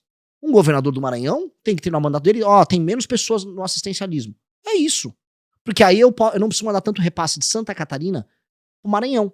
E aí Santa Catarina pode fazer mais estradas, que tá faltando estrada lá. São Paulo pode investir na desfavelização. Assim a gente resolve a federação. Então, eu acho que com um modelo desses, que é um modelo que, pra mim, é uma revolução que a gente faz, a gente muda tudo na política do Brasil. Porque aí o Ciro Nogueira não tem como se reeleger muito. Porque como é que ele vai ficar comprando voto daquelas pessoas se nem pra reeleger o prefeito inútil dele ele vai conseguir? Se a emenda dele fica condicionada aos desempenhos do prefeito. Aí não tem a utilidade desse cara. A utilidade que ele tem... Porque na prática a força do político do Centrão é a força que ele tem em mandar recurso e comprar apoio na base dele. Essa força se torna, assim, quase inútil. E aí você começa a ter uma melhora na representação. Outra coisa, a gente fez um estudo com os pesquisadores nossos na revista Valete, mostrando que existe uma correlação direta entre IDH e voto no Centrão. Correlação negativa, né? Quanto mais baixo o IDH, mais voto no Centrão. E quanto mais alto o IDH, mais as pessoas vão votando em candidatos de opinião. Isso é uma grande notícia. Porque se a gente vai criando atividade econômica nos municípios e melhorando o IDH daqueles municípios, as pessoas não vendem o voto. Uhum. Vendendo menos o voto, elas têm um voto mais consciente e a qualidade da representação melhora. Então, isso é uma revolução política que a gente faz. E eu tô tentando pregar isso para todos os lugares que eu vou, porque isto muda o Brasil no longo prazo. O resto, o Xandão é um problema agora, é um problema imediato. Isso aqui é o problema, é o nó do Brasil. O nó do Brasil para resolver, para um cara aqui em São Paulo ter uma startup e que ela vai ser funcional, que os marcos regulatórios vão funcionar, e que o país é funcional, que os juros não vai ter um gigante, esse país só vai existir se a gente resolver esse assunto. Cara, e sua visão sobre emendas parlamentares, né? Porque o que se ouve bastante atualmente é que o legislativo ele foi enfraquecido em termos de poder político, já que muitas vezes decisões são tomadas lá, elas acabam sendo barradas pelo poder judiciário, pelo STF, só que eles estão mais fortes em termos econômicos, haja visto o aumento de emendas parlamentares, com orçamento secreto, outros nomes, né? O pessoal fica mudando isso para pegar usar de um certo eufemismo. E é um dinheiro que costuma ser muito mal gasto. Eu lembro quando eu era militar, em 2012, teve um deputado que ele destinou uma emenda parlamentar para o quartel fazer uma nova quadra de futsal. Aí foi muito legal pro quartel, mas eu pensei, porra, será que esse é o melhor uso desse dinheiro? Não quer dizer que... Eu não sei se a quadra ela ficou superfaturada, provavelmente não, foi feita certinho, mas mesmo assim, era pra ter a quadra dentro do quartel? Pra, 100 pessoas usarem? Não era melhor isso estar fora? Ou será que era a quadra que era necessário, não é uma outra coisa? Então parece que é um dinheiro que ele é muito bom pro político, porque ele vai lá e faz uma praça e bota a faixa dele falando, essa praça foi feita pelo deputado Joãozinho. Mas não parece ser usado realmente pra fazer o Brasil melhorar. Sim. Só que...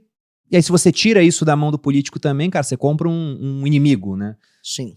Como funciona na tua cabeça? Como é que seria o melhor uso desse dinheiro? Num país em que tudo está resolvido, a emenda parlamentar ela tem que deixar de existir. Ela é uma aberração brasileira. Mas na transição que a gente precisa fazer até lá, não. Porque simplesmente um político do Centrão não entende política sem emenda. E o povo, nos municípios dele, acham que a função do deputado é fazer uma obra com a emenda dele. Essa é a relação. As pessoas... Não existe na experiência de um eleitor de Imperatriz do Maranhão a ideia de um deputado que está lá em Brasília passando projetos de lei e andando com uma agenda ou barrando projetos no governo. Isso não existe. Isso não é um deputado. Isso pode ser sei lá, uma pizza, isso pode ser uma garrafa d'água. Isso não é um deputado. O deputado é um cara que é um...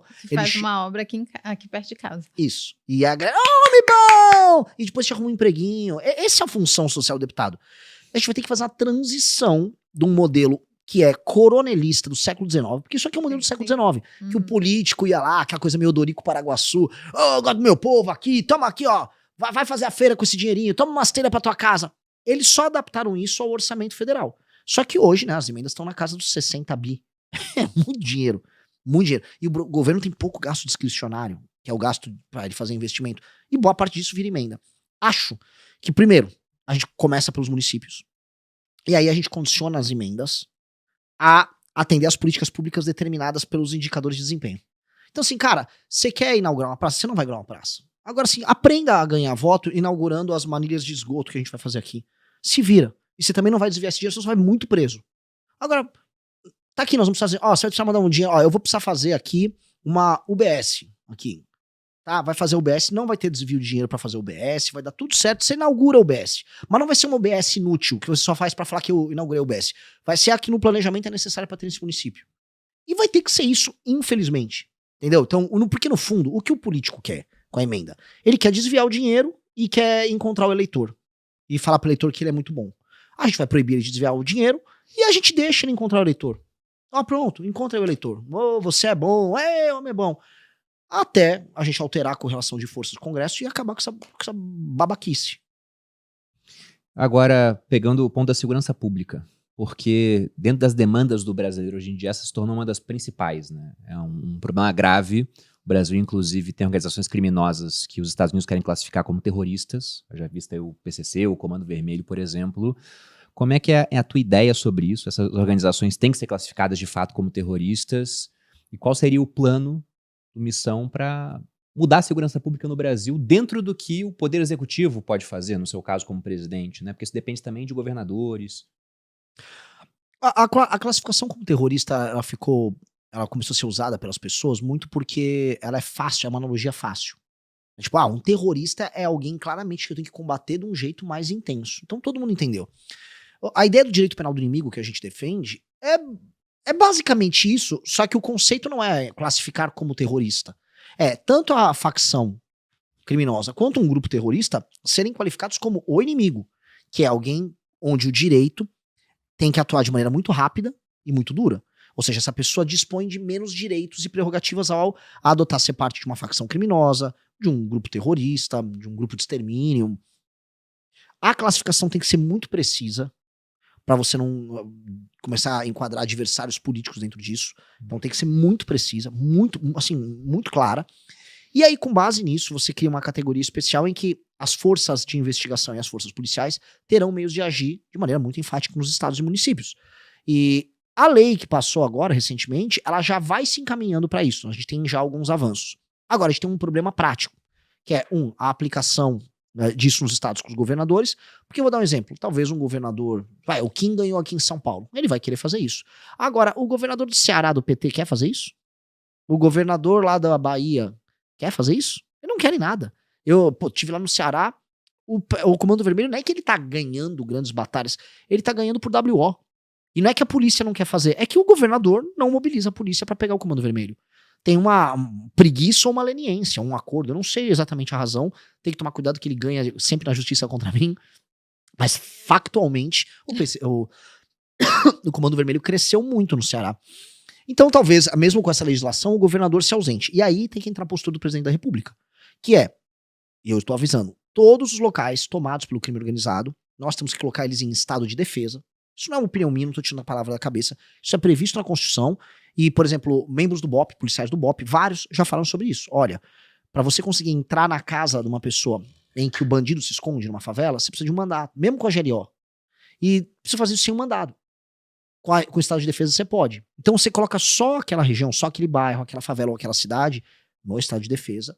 E aí você vai com as forças de polícia no estado, forças federais se necessário, e pega todo mundo que me casa e destrói, porque a gente tem que fazer uma limpa. É uma limpa geral mesmo, é prender e quem resistir, passar fogo, não tem muito o que fazer não. E matar quem precisa matar ali e acabou. Você elimina aqueles espaços, reconquista territorialmente aquilo. passa paralelamente uma nova legislação penal, aí não para os de exceção, para os inimigos, mas para a população em geral, por exemplo, se eu roubei um celular, mas não sou um faccionado, o Kim já conseguiu passar um aumento de pena, mas tem que aumentar mais. Um crime à mão armada não pode ter progressão de pena, e um cara que te assaltou no meio da rua com uma arma, ele tem que pegar 20 anos de cana, sem progressão. Imagina, as pessoas não dão valor do que um assalto à mão armada, aquela pessoa pode te matar. Você tá, naquele instante, com, vamos dizer, uma chave, morrer ou não morrer. Por causa de um celular, às vezes. Por causa de um celular. Óbvio que a pena contra esse cara tem que ser altíssima. E a gente não considera. Outros países no mundo olham a legislação e falam, mas que loucura. Pô, quer dizer, um assalto à mão armada, boa parte dos casos o policial leva ele pra uma delegacia. Se ele não matou a pessoa, o cara vai solto. Menor de idade vai solto, volta a roubar no mesmo dia. Óbvio que isso tem que alterar. Aí a gente começa a mudar o que a gente chama de sistema de incentivo do crime. O criminoso começa a perceber que cometer qualquer crime, assim, é custoso. É muito custoso. E, paralelamente, a gente retomou as áreas. Com isso, nós temos que evitar que, mesmo com uma legislação pesada dessas, o crime surja novamente. Por quê? Nos Estados Unidos, há uma legislação muito dura para todos esses crimes. E existe crime, existe violência, existe cadeia cheia, porque existe uma coisa chamada homem burro.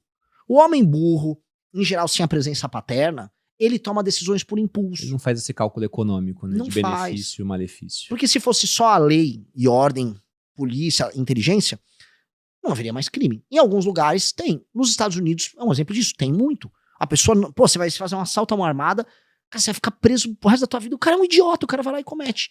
E aí, cara, a gente tem que evitar dessa pessoa ser cooptada pelo crime. Aí qual é o papel do Estado? Aí é o que a gente chama de desfavelização.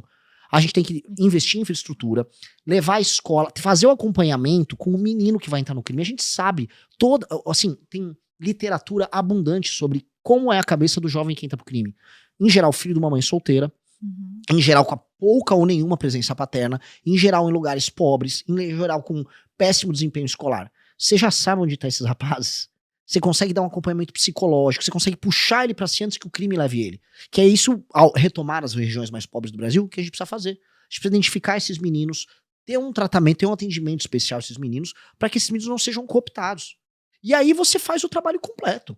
Desfavelizei, tornei os bairros mais pobres em bairros bons, acabei com a favela, o menino, ele tem um acompanhamento para ele não ser cooptado, a taxa de crime cai, aí você começa a virar um país sério, que é o que a gente precisa ser. E pena de morte? Qual a sua visão sobre isso, cara? Porque eu já fui uma pessoa que era contra.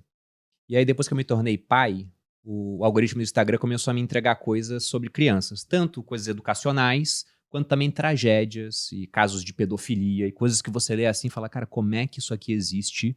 Como é que uma pessoa faz isso, né? Abusa do ser humano no seu estado mais puro, quando ele é totalmente indefeso. É homem de 30 anos abusando de uma criança de 1 ano. Você fala, esse cara não pode viver em sociedade.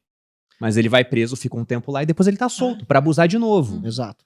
Então, a China, por exemplo, ela aprovou pena de morte pra pedofilia. E eu tive que bater palma pra China de novo. Sim. Na Austrália eu sou socialista já. Porque tem várias coisas lá com as quais eu concordo, entendeu?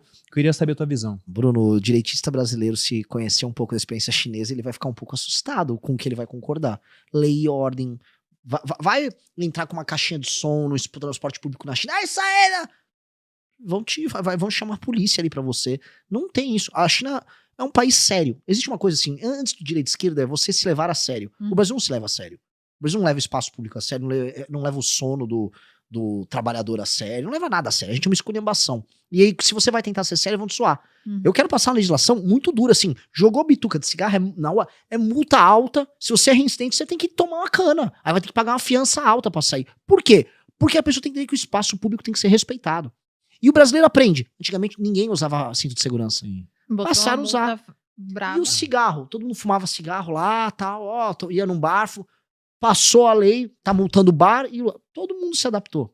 Então o brasileiro se adapta, só que você tem que querer adaptar o brasileiro a essas circunstâncias. Pois bem, tem que vir um presidente que vai proibir um monte de comportamento antissocial do brasileiro. Entrou no ônibus caixinha de som, cara, você vai ser detido. 15 caixinha de som, você vai pra delegacia. Você não vai poder ficar infernizando os outros com seu barulho. Vou fazer uma festa sem avisar a prefeitura no meio da rua. Você tá ferrado. Não dá, a gente vai ter que acabar com um comportamento que chama-se antissocial e que a gente chama de, não, é que a gente é simpático. Não, simpático não, isso é antissocial, né? Eu sou um cachorro caramelo. Voltando pra pena de morte, assim, porque eu dei uma volta aí da China, eu acabo fazendo esses devaneios. Eu sou conceitualmente favorável à pena de morte. Tem gente que não tem que existir. Tem gente que cometeu crimes horrendos que não faz sentido você imaginar que ela vai ser recuperada. Simplesmente não tem. E outra coisa, você não vai gerar na sociedade um senso de justiça se esse cara comete crimes em série e depois ele é solto. Qual é a resposta que está sendo dada para a sociedade? A de que o crime compensa e de que pagar imposto não vale a pena, que nem o teu direito mais básico é garantido. A gente nunca olha o direito penal sob a perspectiva da vítima. O direito penal brasileiro está sempre na perspectiva da recuperação do ofensor. Então, como eu recupero o bandido? Eu não quero recuperar ele agora. Primeiro eu quero punir ele. E se o cara cometeu crimes hediondos, bizarros, pedofilia, cara, esse cara não tem que existir. Agora, pra fazer isso, a gente tem que fazer uma alteração na Constituição, porque é cláusula pétrea. Não é nenhuma PEC, é cláusula pétrea. Então, num primeiro momento, não dá pra fazer isso. Agora, se a gente tem um grande governo, eu acho que é uma questão da gente discutir, numa sequência, uma Constituição nova. Porque a nossa Constituição é horrível. Porque se você pensar até em algumas decisões já tomadas aqui no Brasil, né, em jurisprudência, há vários casos de, por exemplo, o cara foi lá e abusou da menina, o pai pegou na hora, ele vai lá e mata o cara. Esse cara, no júri popular, ele é absolvido. Exato. Então a sociedade está falando, não, nesse caso você fez o certo. Sim. Você defendeu sua filha, né, e acabou matando o cara no calor do momento. Isso acontece, não tem prisão para você. Né? Outro dia apareceu para mim um caso de um jovem de 18 anos que a namorada da mãe dele, né, a mãe dele tinha um namorado, matou a mãe. Aí esse cara foi preso. Aí ele foi solto. Aí o garoto foi lá e matou ele. Eu tenho certeza que ele vai ser absolvido no júri popular. Eu não tenho dúvida disso que vai acontecer. Porque o pessoal vai ver e vai falar, cara... É lógico. É o senso de justiça, só que a justiça não está sendo feita pelo Estado. E quando a justiça não é feita pelo Estado, as pessoas começam a achar que a justiça feita pelas próprias mãos é um ato em si de justiça. Né? Então... isso é um indicador de falência no nosso país, lógico, né, em termos institucionais. É óbvio. E tem um outro problema, que é um problema muito maior, e eu tô sentindo... a chegada disso na vida institucional do partido. O Brasil entrou naquela coisa da luta antimanicomial.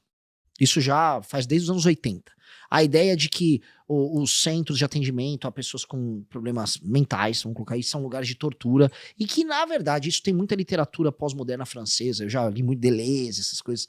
Na verdade, essa pessoa, ou talvez um esquizofrênico, um psicopata, um psicótico, esse cara, na verdade, vê o mundo sob uma outra perspectiva, ele é fragmento de várias coisas, e esse cara tem algo a agregar. Ele não tem algo a agregar, ele é louco. Pois bem, nós começamos a fechar nossos hospitais psiquiátricos aos montes. A nossa população internada em hospital psiquiátrico, em termos percentuais, é muito menor do que a de várias nações desenvolvidas que não entraram nessa loucura do, não, precisamos acabar com os manicômios. E aí a gente tá colocando na rua todo tipo de louco. Todo tipo de louco, sim, loucos de toda sorte. Desde loucos que são assassinos até louco puro e simples. Eu mesmo, agora no partido, colocou um monte de gente pra dentro, porque era o partido. O que veio de louco que eu tive que limar? Louco, a gente precisava estar internada. A gente precisava estar numa clínica que tá surtando. Falei, meu Deus, cara, a família não olha pra isso? Não, porque virou tabu. Não, a luta antimanicomial, não sei o quê.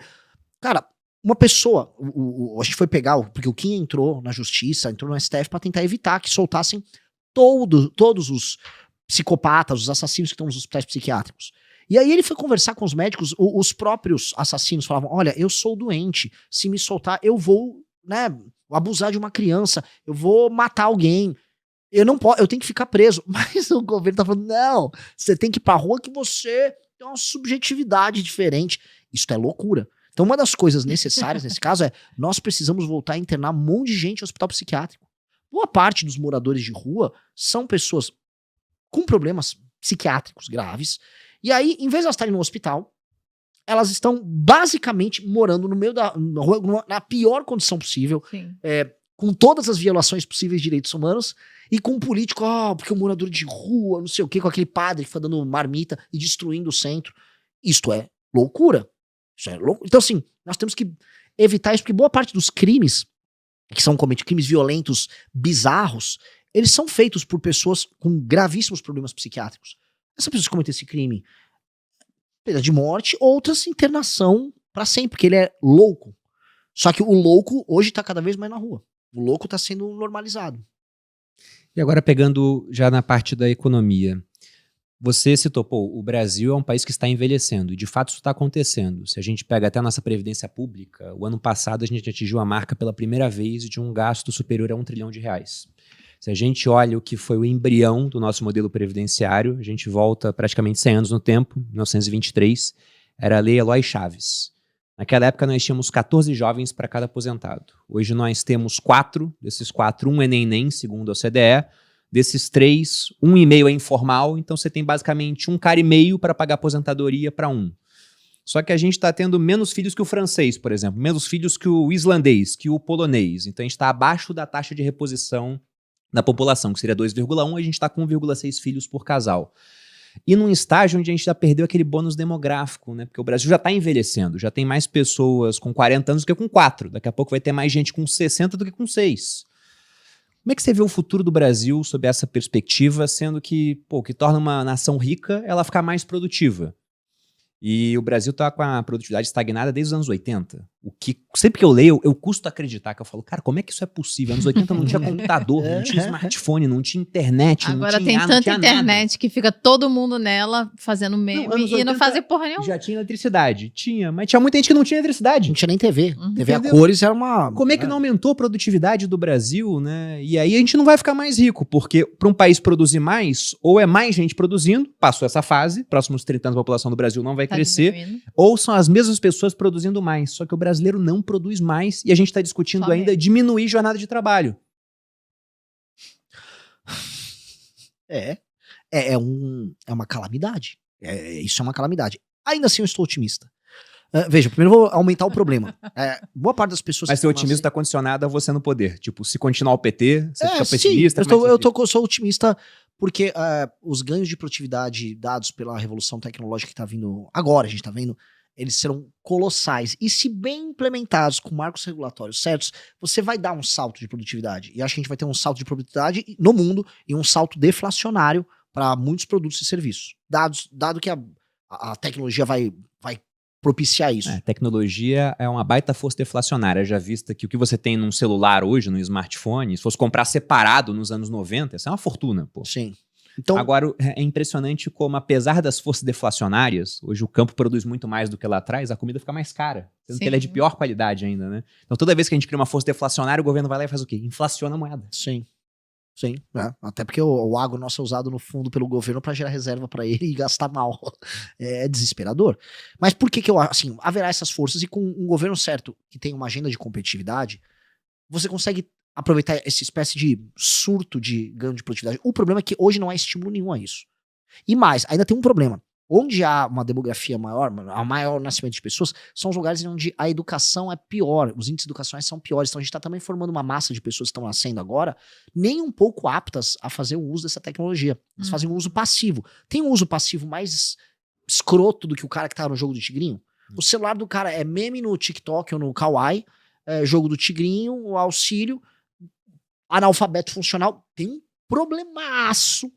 Mas dito isso, com uma agenda de produtividade e de competitividade muito séria, e com essa pressão, não só a pressão deflacionária, mas com ganhos naturais de produtividade que a gente vai ter, e escolhendo certas cadeias produtivas que vão ser, vamos dizer, muito vantajosas pra gente, eu realmente acho que quem tiver no topo da tecnologia, em tudo que envolva semicondutor, em tudo que envolva energia limpa e abundante, o Brasil, graças a Deus, tem muitos termos, do urânio que o Brasil tem, até a energia hidrelétrica que o Brasil tem, até a energia solar.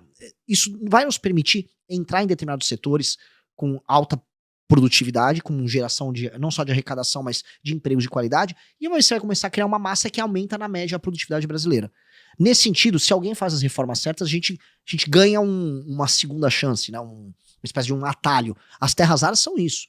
As terras raras, se você trabalhar bem geopoliticamente, a gente pode escalar uns 2, 3 degraus que a gente não consegue em termos tecnológicos, em termos de entrar em certas cadeias. Por exemplo, cadeia de drone, cadeia de motor elétrico feito com bateria. Lá tem o tal do disprósio. Tem um disprósio lá em Goiás, que é aquela usina, aquela mina que foi vendida. Disprósio é muito usado para bateria de carro. Ele tem, eu não vou entrar em detalhes aqui, que eu não sou nem da área, mas assim, tem uma questão que envolve aquecimento e funcionalidade da bateria. A gente tem.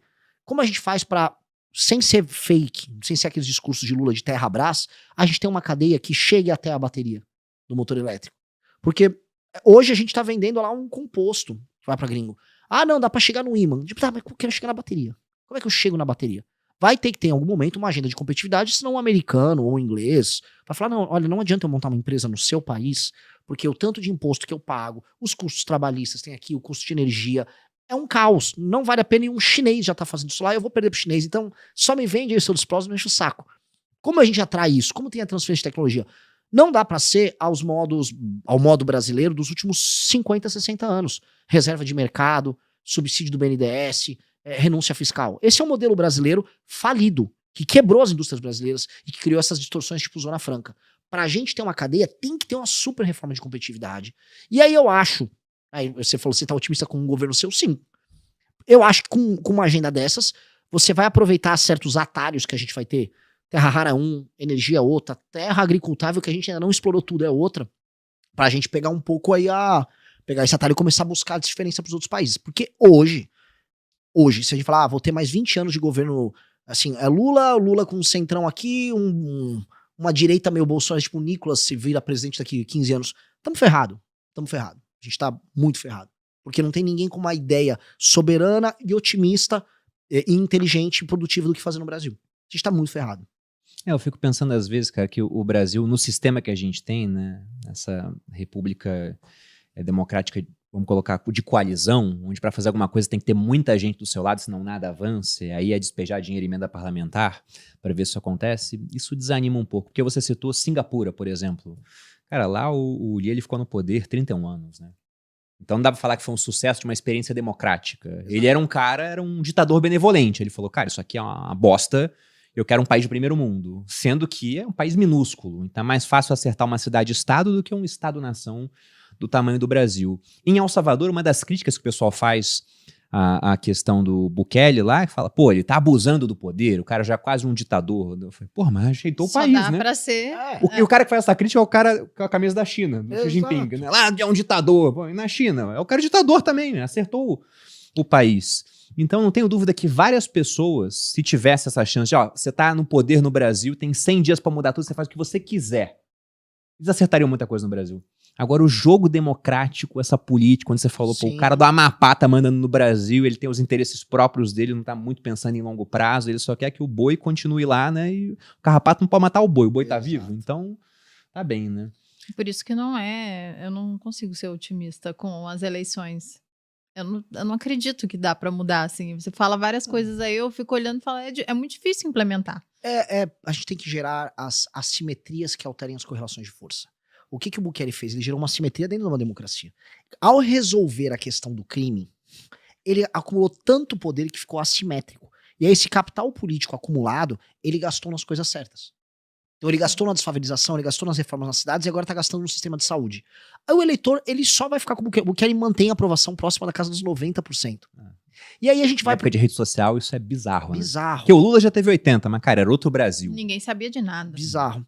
Eu acho o seguinte, lógico que você tá me colocando o grande desafio de todo mundo no Ocidente, porque o único lugar que se preocupa com democracia é o Ocidente, sejamos honestos. E as maiores experiências de crescimento e resolução de problemas no mundo não estão se dando por meios democráticos nas últimas décadas. Porque simplesmente a democracia tem muitas falhas, especialmente a democracia em países em que as pessoas não acreditam mais nas mesmas coisas.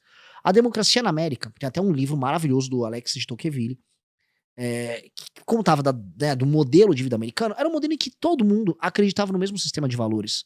Então você tinha disputas políticas entre grupos políticos, mas havia uma continuidade do modelo, sabe? Todo mundo ia na mesma igreja, todo mundo acreditava que, sei lá, como administrar uma empresa vai ser como você vai administrar um estado, que vai ser como...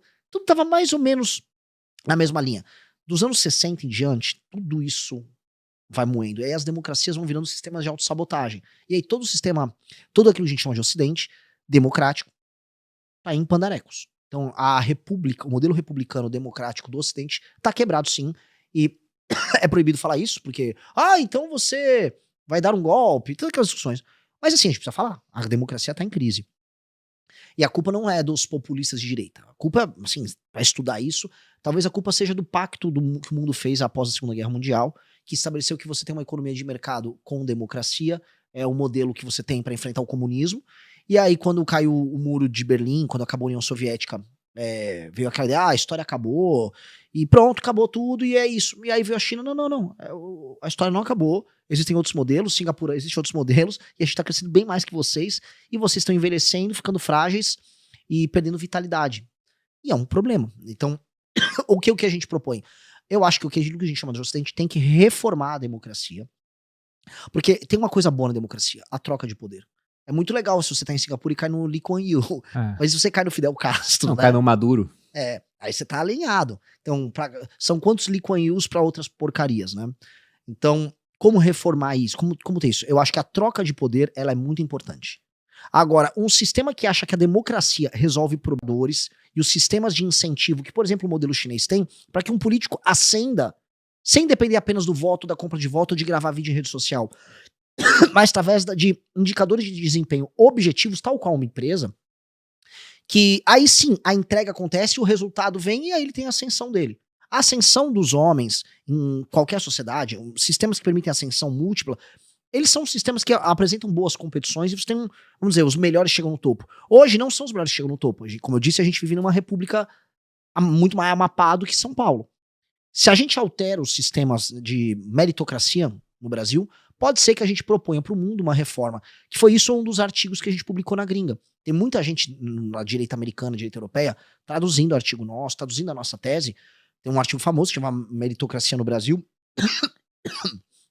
falando disso, em que, na prática, eu até escrevi para a revista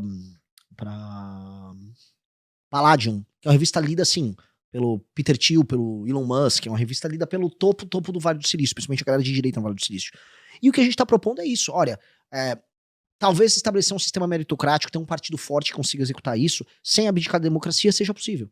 E a gente alterar esses sistemas de indicadores talvez seja o caminho para a gente salvar a democracia dos vícios dela.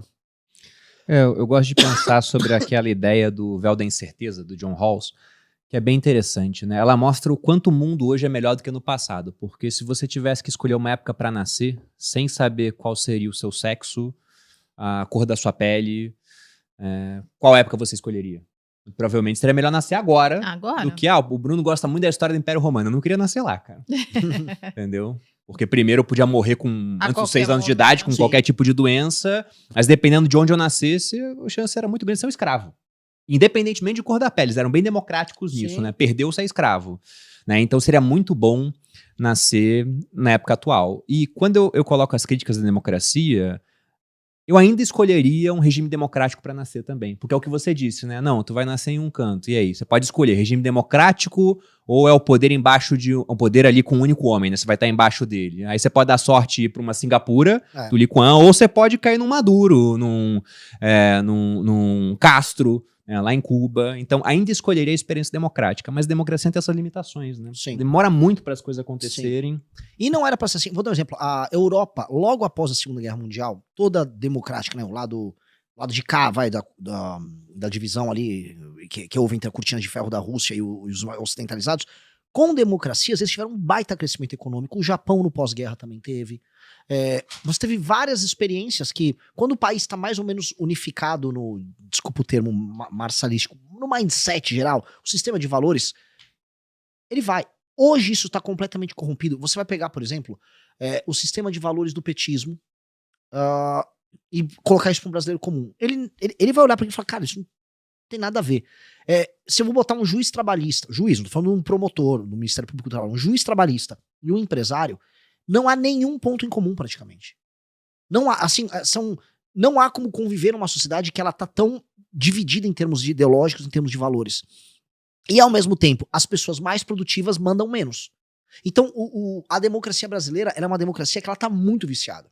Por isso que a gente precisa do que eu tô chamando dessa, que é uma revolução de uma contra-elite. Tem que ter uma contra-elite que ascende ao poder. E quando chama de revolução, não é a revolução armada, é simplesmente quem paga a banda escolher a música. É quem tá produzindo conseguir sentar e falar, não, você vai ter que me ouvir. Em todos os lugares. O maranhense trabalhador, ele tá comigo, ele não tá com o Lula. Isso já tô vindo. Foi um fenômeno meus eventos no Maranhão. Eu não imaginava que eu ia estar tão grande no Maranhão.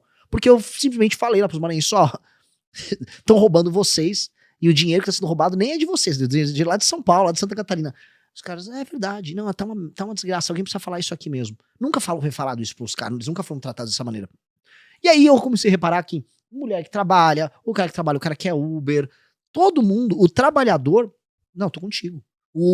A pessoa jovem que quer trabalhar, que não quer ter uma vida letárgica. Porque imagina assim, se você é um cara ou uma moça com um sonho, aí o que é dado pra você, você mora numa cidade do interior do Maranhão, Você vai pegar uma bolsa, você vai viver com a sua mãe, fazer um bico aqui, um bico ali, vai ficar arrastando o chinelo pra lá e pra cá, sentada numa cadeira de praia na frente da tua casa pro resto da vida. Isso não é vida. Só que tá sendo oferecido pra juventude isso. Só que ao mesmo tempo, essa pessoa tem um celular. Ela abre o celular, ela vê um mundo cheio de possibilidades. E ela fala, por que eu não tenho isso?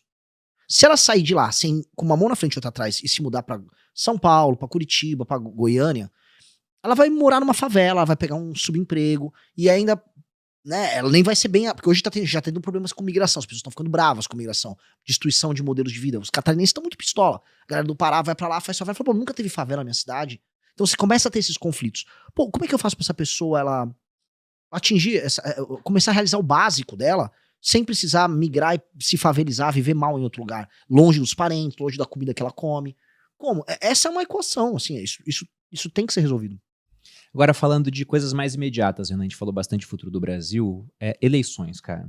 Se a gente pega a pesquisa, geralmente esse é o terceiro nome. Tem lá Lula, depende da pesquisa, às vezes o Flávio pode estar na frente, geralmente vem o seu nome, Flávio. E pelo que eu vi da sua base, você pode me corrigir se eu estiver errado, mas é uma base mais masculina de homens jovens. Sim. Então qual o seu plano para conquistar esse eleitor mais velho e também o voto feminino, cara? Que, inclusive, eu fico pensando, né? Mulheres são vítimas, são as maiores vítimas de crimes violentos aqui no Brasil, mas geralmente elas votam em políticos que são lenientes com o combate ao crime.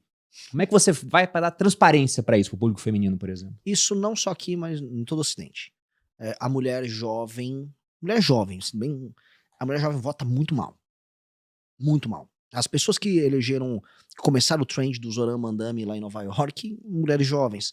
As mulheres jovens na Europa defendem as políticas de fronteira aberta que permitem a chegada dos homens que estão tornando as cidades delas inseguras para elas andarem na rua. Você vai explicar, eu já tentei, tenho amigas, tenho amigos que falam, por que vocês estão votando nisso?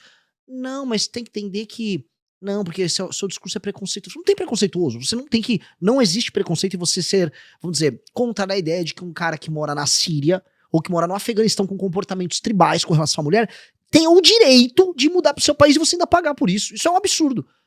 Ah, não, eu não quero discutir isso. Aí elas não querem discutir. Porque são tabus, porque em grande medida real, pra mulher jovem, dá status social ela ter posições políticas à esquerda. É uma questão de status. Se uma menina tem uma posição política mais à direita, ela é vista, por exemplo, na faculdade como burra. Ela é vista como brega, ela é vista como cafona, como tosca.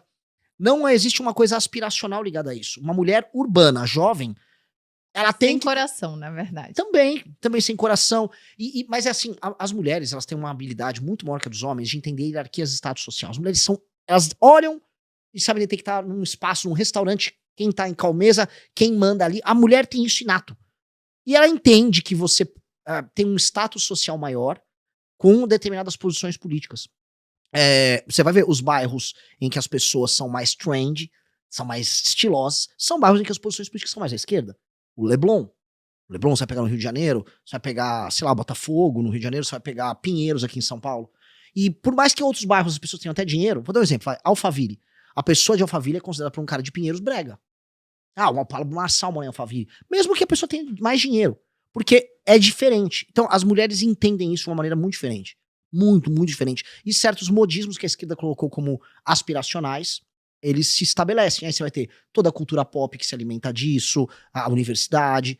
E isso gera um problema muito grave. Eu, do ponto de vista político, boa parte do eleitor feminino jovem, eu já dou como perdido. Não adianta eu fazer nada. Nenhuma das lideranças de direita no mundo estão conseguindo recuperar isso no curtíssimo prazo. Só que conforme eu olho o meu próprio público e eu comecei a avançar no público feminino, graças a Deus as propostas estão chegando, porque são as melhores propostas para as mulheres. Dito isso, 35 mais. Especialmente com mulheres que vão casando, mulheres vão tendo filhos, que aí as prioridades se alteram. As prioridades se alteram, elas começam a ver o nosso discurso sobre segurança, sobre imposto, sobre affordability, a capacidade de pagar a conta, como importantes. E aí isso muda. Então, eu acho que a mulher muito jovem, politizada à esquerda, eu nem vou perder meu tempo. Nem adianta eu perder meu tempo. Eu vou dar como perder, assim como, por exemplo, uma mulher velha do interior da Bahia que vive de Bolsa Família. Essa mulher, não há maneira de tirar do Lula.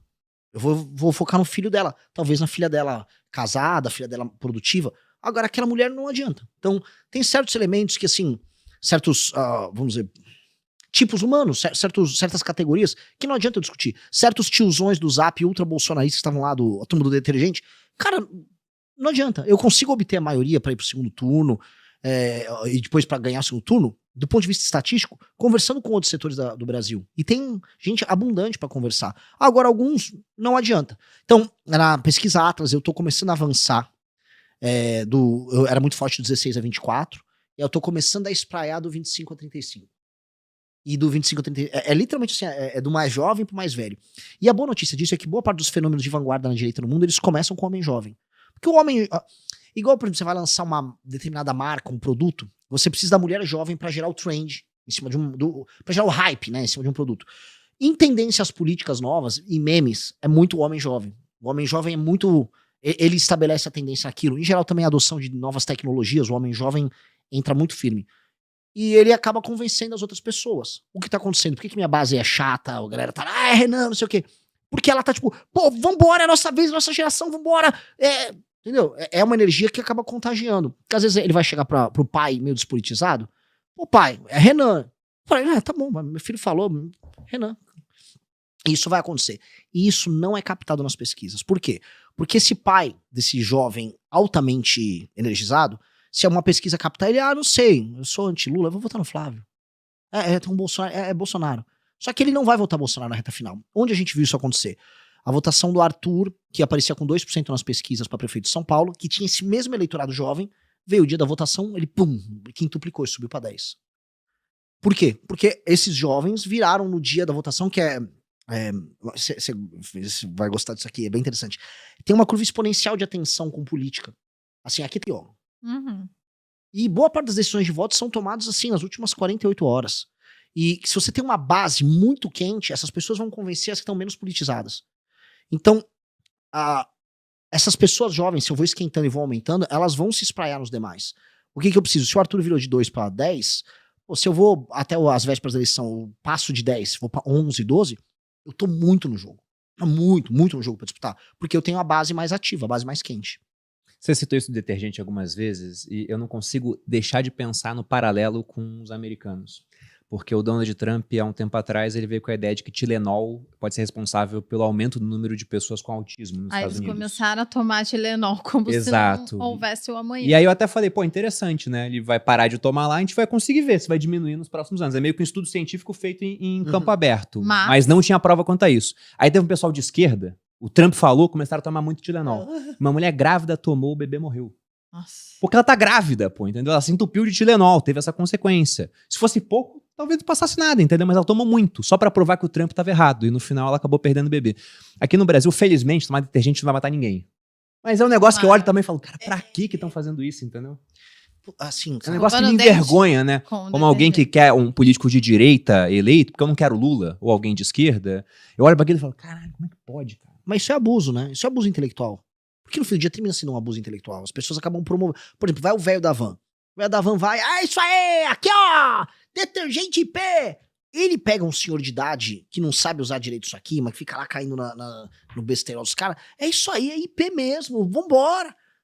E o cara acha que a identidade dele é formada através do uso de um detergente, cara. Tipo assim, eu defino minha identidade por um certo conjunto de valores, dentre eles uma marca de detergente. Isso é muito doente, velho. Isso é abuso. Eu vi um meme que era muito bom, era assim, qual a sua posição política? De um lado tinha uma Havaiana, do outro detergente. E assim, a esquerda, quando teve o da Havaianas, também, nossa, eu sou o Brasil das Havaianas, tropical. Difícil, cara. Agora, falando de um ponto que ele costuma cativar mais as pessoas jovens, que é uma tecnologia, né? Então, geralmente, o público jovem adota mais cedo. Eu queria ouvir a tua opinião, cara, sobre Bitcoin. O que você acha sobre ele? Você acha que há espaço no Brasil, por exemplo, para fazer alguma coisa tipo El Salvador? Porque lá em El Salvador, o Bukele, ele não apenas começou a comprar Bitcoin, né, o Poder Executivo comprando, em outros países o Banco Central já comprou, como, por exemplo, a República Tcheca, mas ele também transformou em moeda oficial do país. O que é interessante porque hoje, aqui no Brasil, nossa moeda oficial é o real. O real, quando ele se valoriza contra o dólar, ninguém paga imposto por conta disso. Agora, quando o Bitcoin se valoriza contra o real ou contra o dólar, se eu for vender, eu pago imposto. Qual seria a tua ideia para o Bitcoin? Você acha que é uma pauta que tem que estar presente nas eleições ou não? E até pensando do ponto de vista de captura de votos, porque nos Estados Unidos eu vi uma pesquisa da Paradigm mostrando que entre eleitores que não tinham criptomoedas, os no-coiners, não tinha muita diferença do Trump para Kamala Harris. Agora, quando você é para o pessoal que tinha criptomoedas, o Trump abriu coisa de, se eu não me engano, foram 14 pontos de vantagem. Então pode ser que lá a eleição tenha sido, não digo decidida, mas ficado mais favorável para o Trump por conta da postura dele em relação ao Bitcoin. Eu acho que sim. E a gente até fala no livro amarelo em ter reserva de Bitcoin. Não de criptos em geral, mas Bitcoin especificamente. Ter a reserva e ser muito aberto a investidores de cripto para que eles possam vir aqui. Porque, em geral, a pessoa que está no universo cripto, ela também está correlacionada ao universo tech. Então, quando você permite que um cara de cripto possa transacionar, sacar o valor dele com uma alíquota de imposto bem baixa, você permite que ele se estabeleça aqui e que, em geral, ele faça negócios aqui. Você acaba sendo um porto para isso. Então, uma das coisas que a gente fala sobre a ideia do Rio de Janeiro. O que é a ideia perfeita do Rio de Janeiro? O Rio de Janeiro tem que ser uma espécie de uma Dubai. E ser uma espécie de uma Dubai é um lugar que resolve favela e tal, e é um lugar que recebe, por causa da exuberância, da beleza, do tipo de vida que... Se você resolve o problema de segurança e infra, o Rio é sensacional. Não, o metro quadrado no Rio só não é muito mais caro porque tem crime organizado em guerra, né? Porque se você pensa, pô, competição costuma ser boa, né, pras pessoas. Competição em coisa boa é boa, em coisa ruim não. Exato. São Paulo é mais seguro que o PCC domina tudo. No Rio você tem uma facção querendo tomar o território da outra. Exato. E você começar a atrair capital de humano de altíssima qualidade para viver num lugar, por exemplo, tech-friendly como o Rio. A gente tem que ser um país tech-friendly e Bitcoin-friendly. Ponto. Porque isso é uma das maneiras, eu tava te falando assim, dos atalhos que a gente pode pegar pra gente tirar essa distância gigantesca. Isso é um dos atalhos. Ainda tem muito país muito receoso de ter marcos regulatórios, vamos dizer, amigáveis com o Bitcoin. Vamos cruzar essa linha rápido? Sabe, o Portugal deu uma acelerada nisso. Vamos cruzar essa linha rápido, porque não só é interessante que as pessoas, e eu estou falando aqui dos jovens, geração millennial e geração Z, eles estão pensando no Bitcoin como uma reserva para o futuro, para a vida deles. Isso está acontecendo no mundo todo. Há um entendimento ideológico já. E eles também estão, em geral, uma pessoa que toma uma decisão dessa, ela tem uma perspectiva sobre dinheiro e reserva diferente. E sobre tecnologia diferente. Então, a chance de uma pessoa dessas querer falar sobre blockchain e depois sobre o uso de blockchain não só no poder público, mas, vamos dizer, em empresas, é enorme. Então, vamos dizer, a cauda disso aí, desse investidor do Bitcoin, para eu chegar num cara que vai abrir uma startup, é uma cauda bacana, favorável, substanciosa. Logo, é uma boa maneira também de atrair capital humano de qualidade para cá. Que é uma das coisas que a gente vai precisar fazer, até respondendo uma pergunta anterior que você fez, estou nesses dois temas. Como num país que está nascendo pouca gente, a gente resolver esse problema não só previdenciário, traindo gente de altíssima produtividade para cá. E o Brasil é um país que só não está atraindo capital humano de altíssima qualidade porque os marcos regulatórios são horríveis e é inseguro viver aqui. Porque o bem viver no Brasil, ele é uma possibilidade, ele é um sonho pro gringo. E desde que o Brasil surgiu, cara, vou pro passado, desculpa, mas é legal essa digressão.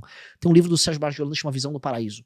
Desde o início do processo de colonização do Brasil, havia o sonho daquele lugar com riquezas mil, com cidades místicas, com mulheres, com joias, pedras preciosas. E isso motivou muitos aventureiros a virem para cá.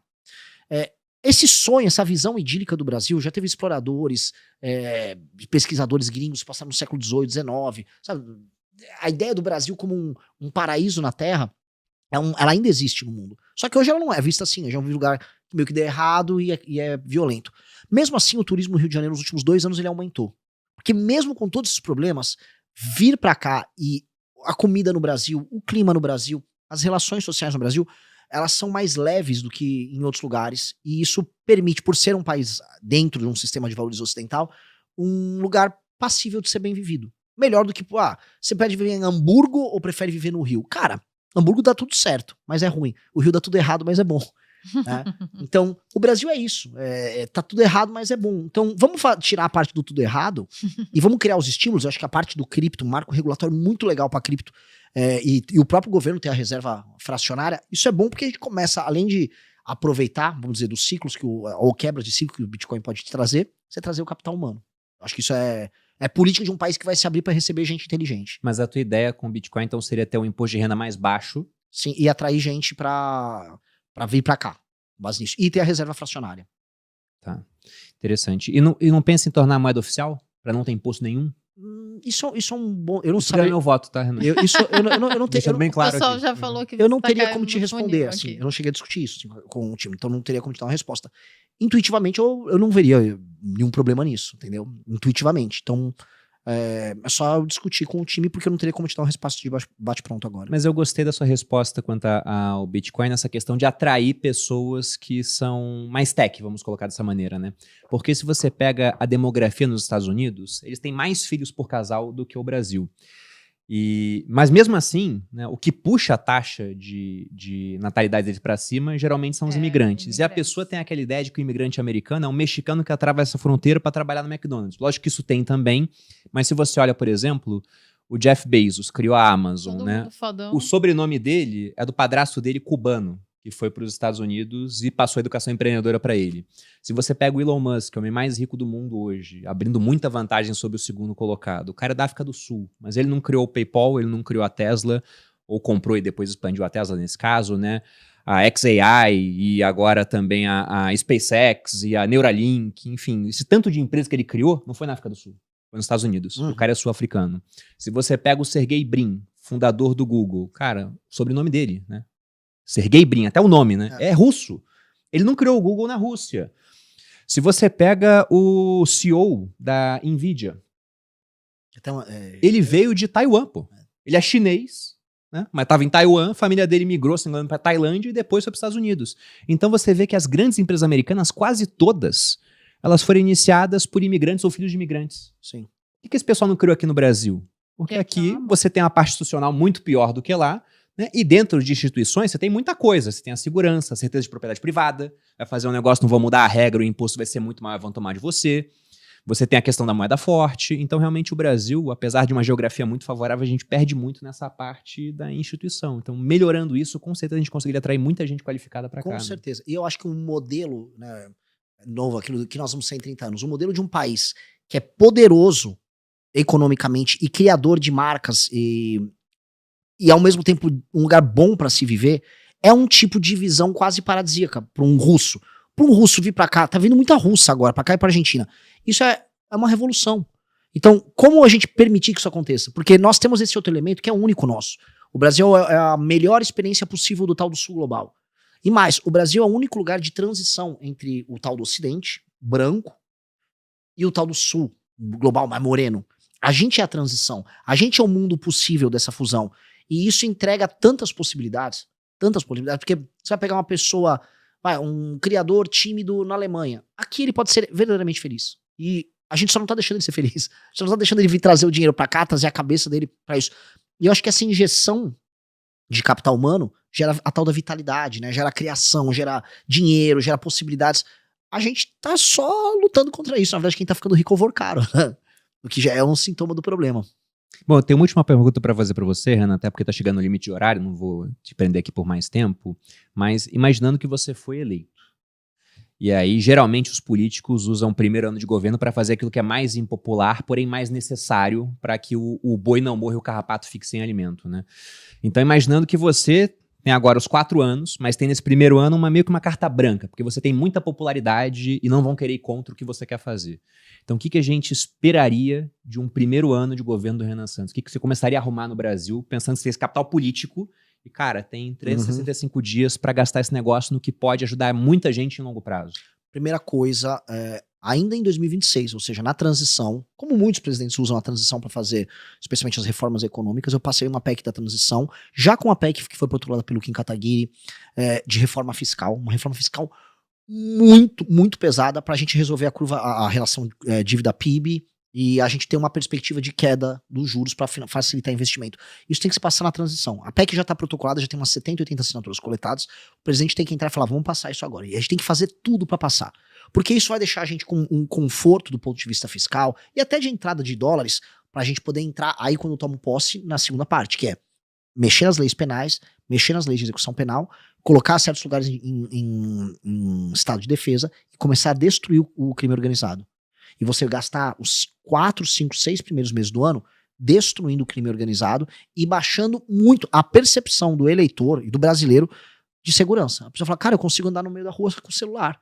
Se eu conseguir fazer nos 6 primeiros meses a pessoa entender que ela vai andar na rua com o celular e que a capacidade pagadora dela. Até por conta de uma queda de juros, que surpreenderia a gente a velocidade da queda de juros. Se você cai do 14 para 11, do 11 para 10, e como isso teria um impacto econômico, sem deixar virar inflação, claro. Eu acho que você chega num ponto ótimo nos 6 primeiros meses, que vira um capital político através da aprovação colossal. E aí onde eu gastaria todo o meu capital político, comentei com você ao longo do podcast, nessa reforma administrativa do Estado brasileiro, que eu chamo de lei de responsabilidade gerencial, que aí a gente altera o Brasil pro futuro, longo prazo. Aí estamos falando de eu ter deixado um legado que, se eu perder a eleição, se eu só fazer besteira, se eu mandar o galera tomar detergente, se eu ficar taxando blusinha o resto do mandato inteiro, o legado vai ser tão bom, tão bom, tão bom, que provavelmente eu seria o maior presidente da história do Brasil, fazendo essas 3 coisas. Então essas 3 coisas precisam ser feitas.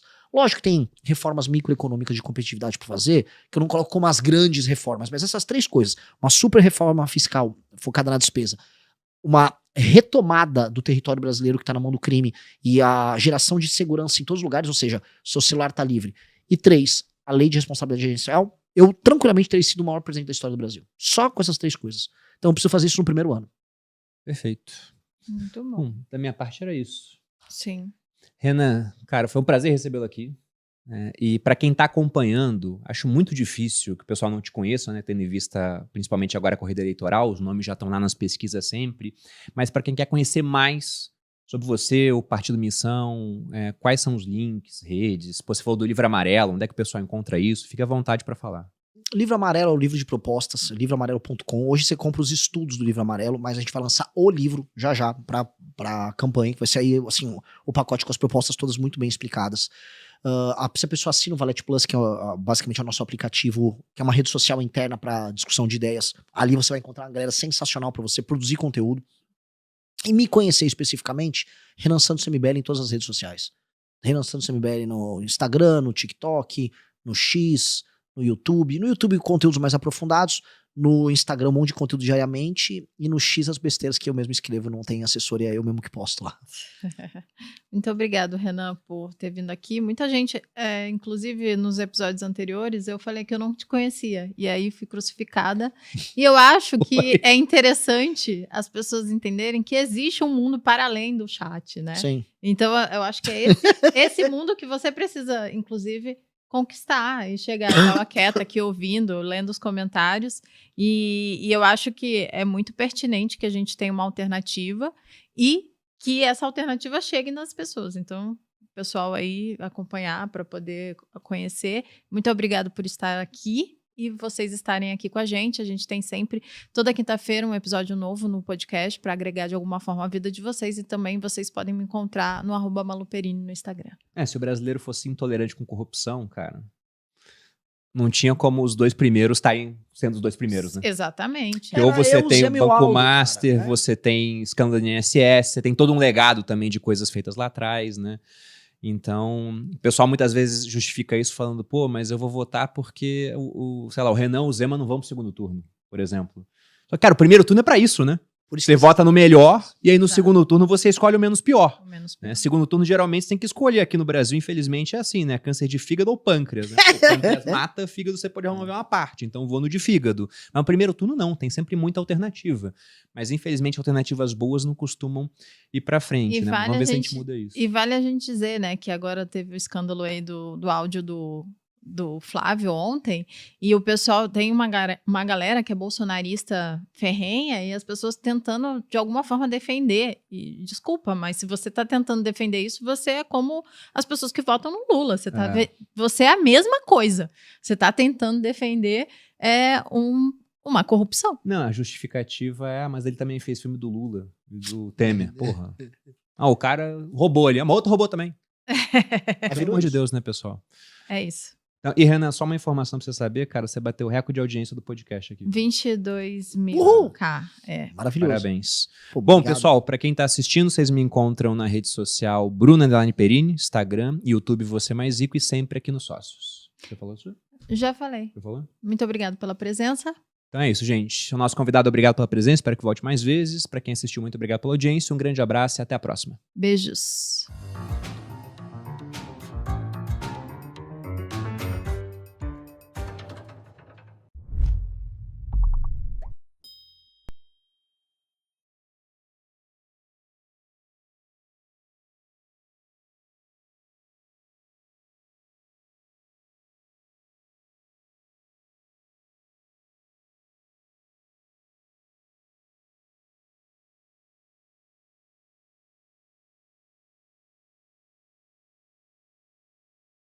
Gostou do vídeo? Então, não se esqueça de se inscrever no canal e dar like para tornar este vídeo mais conhecido. Nos vemos em breve.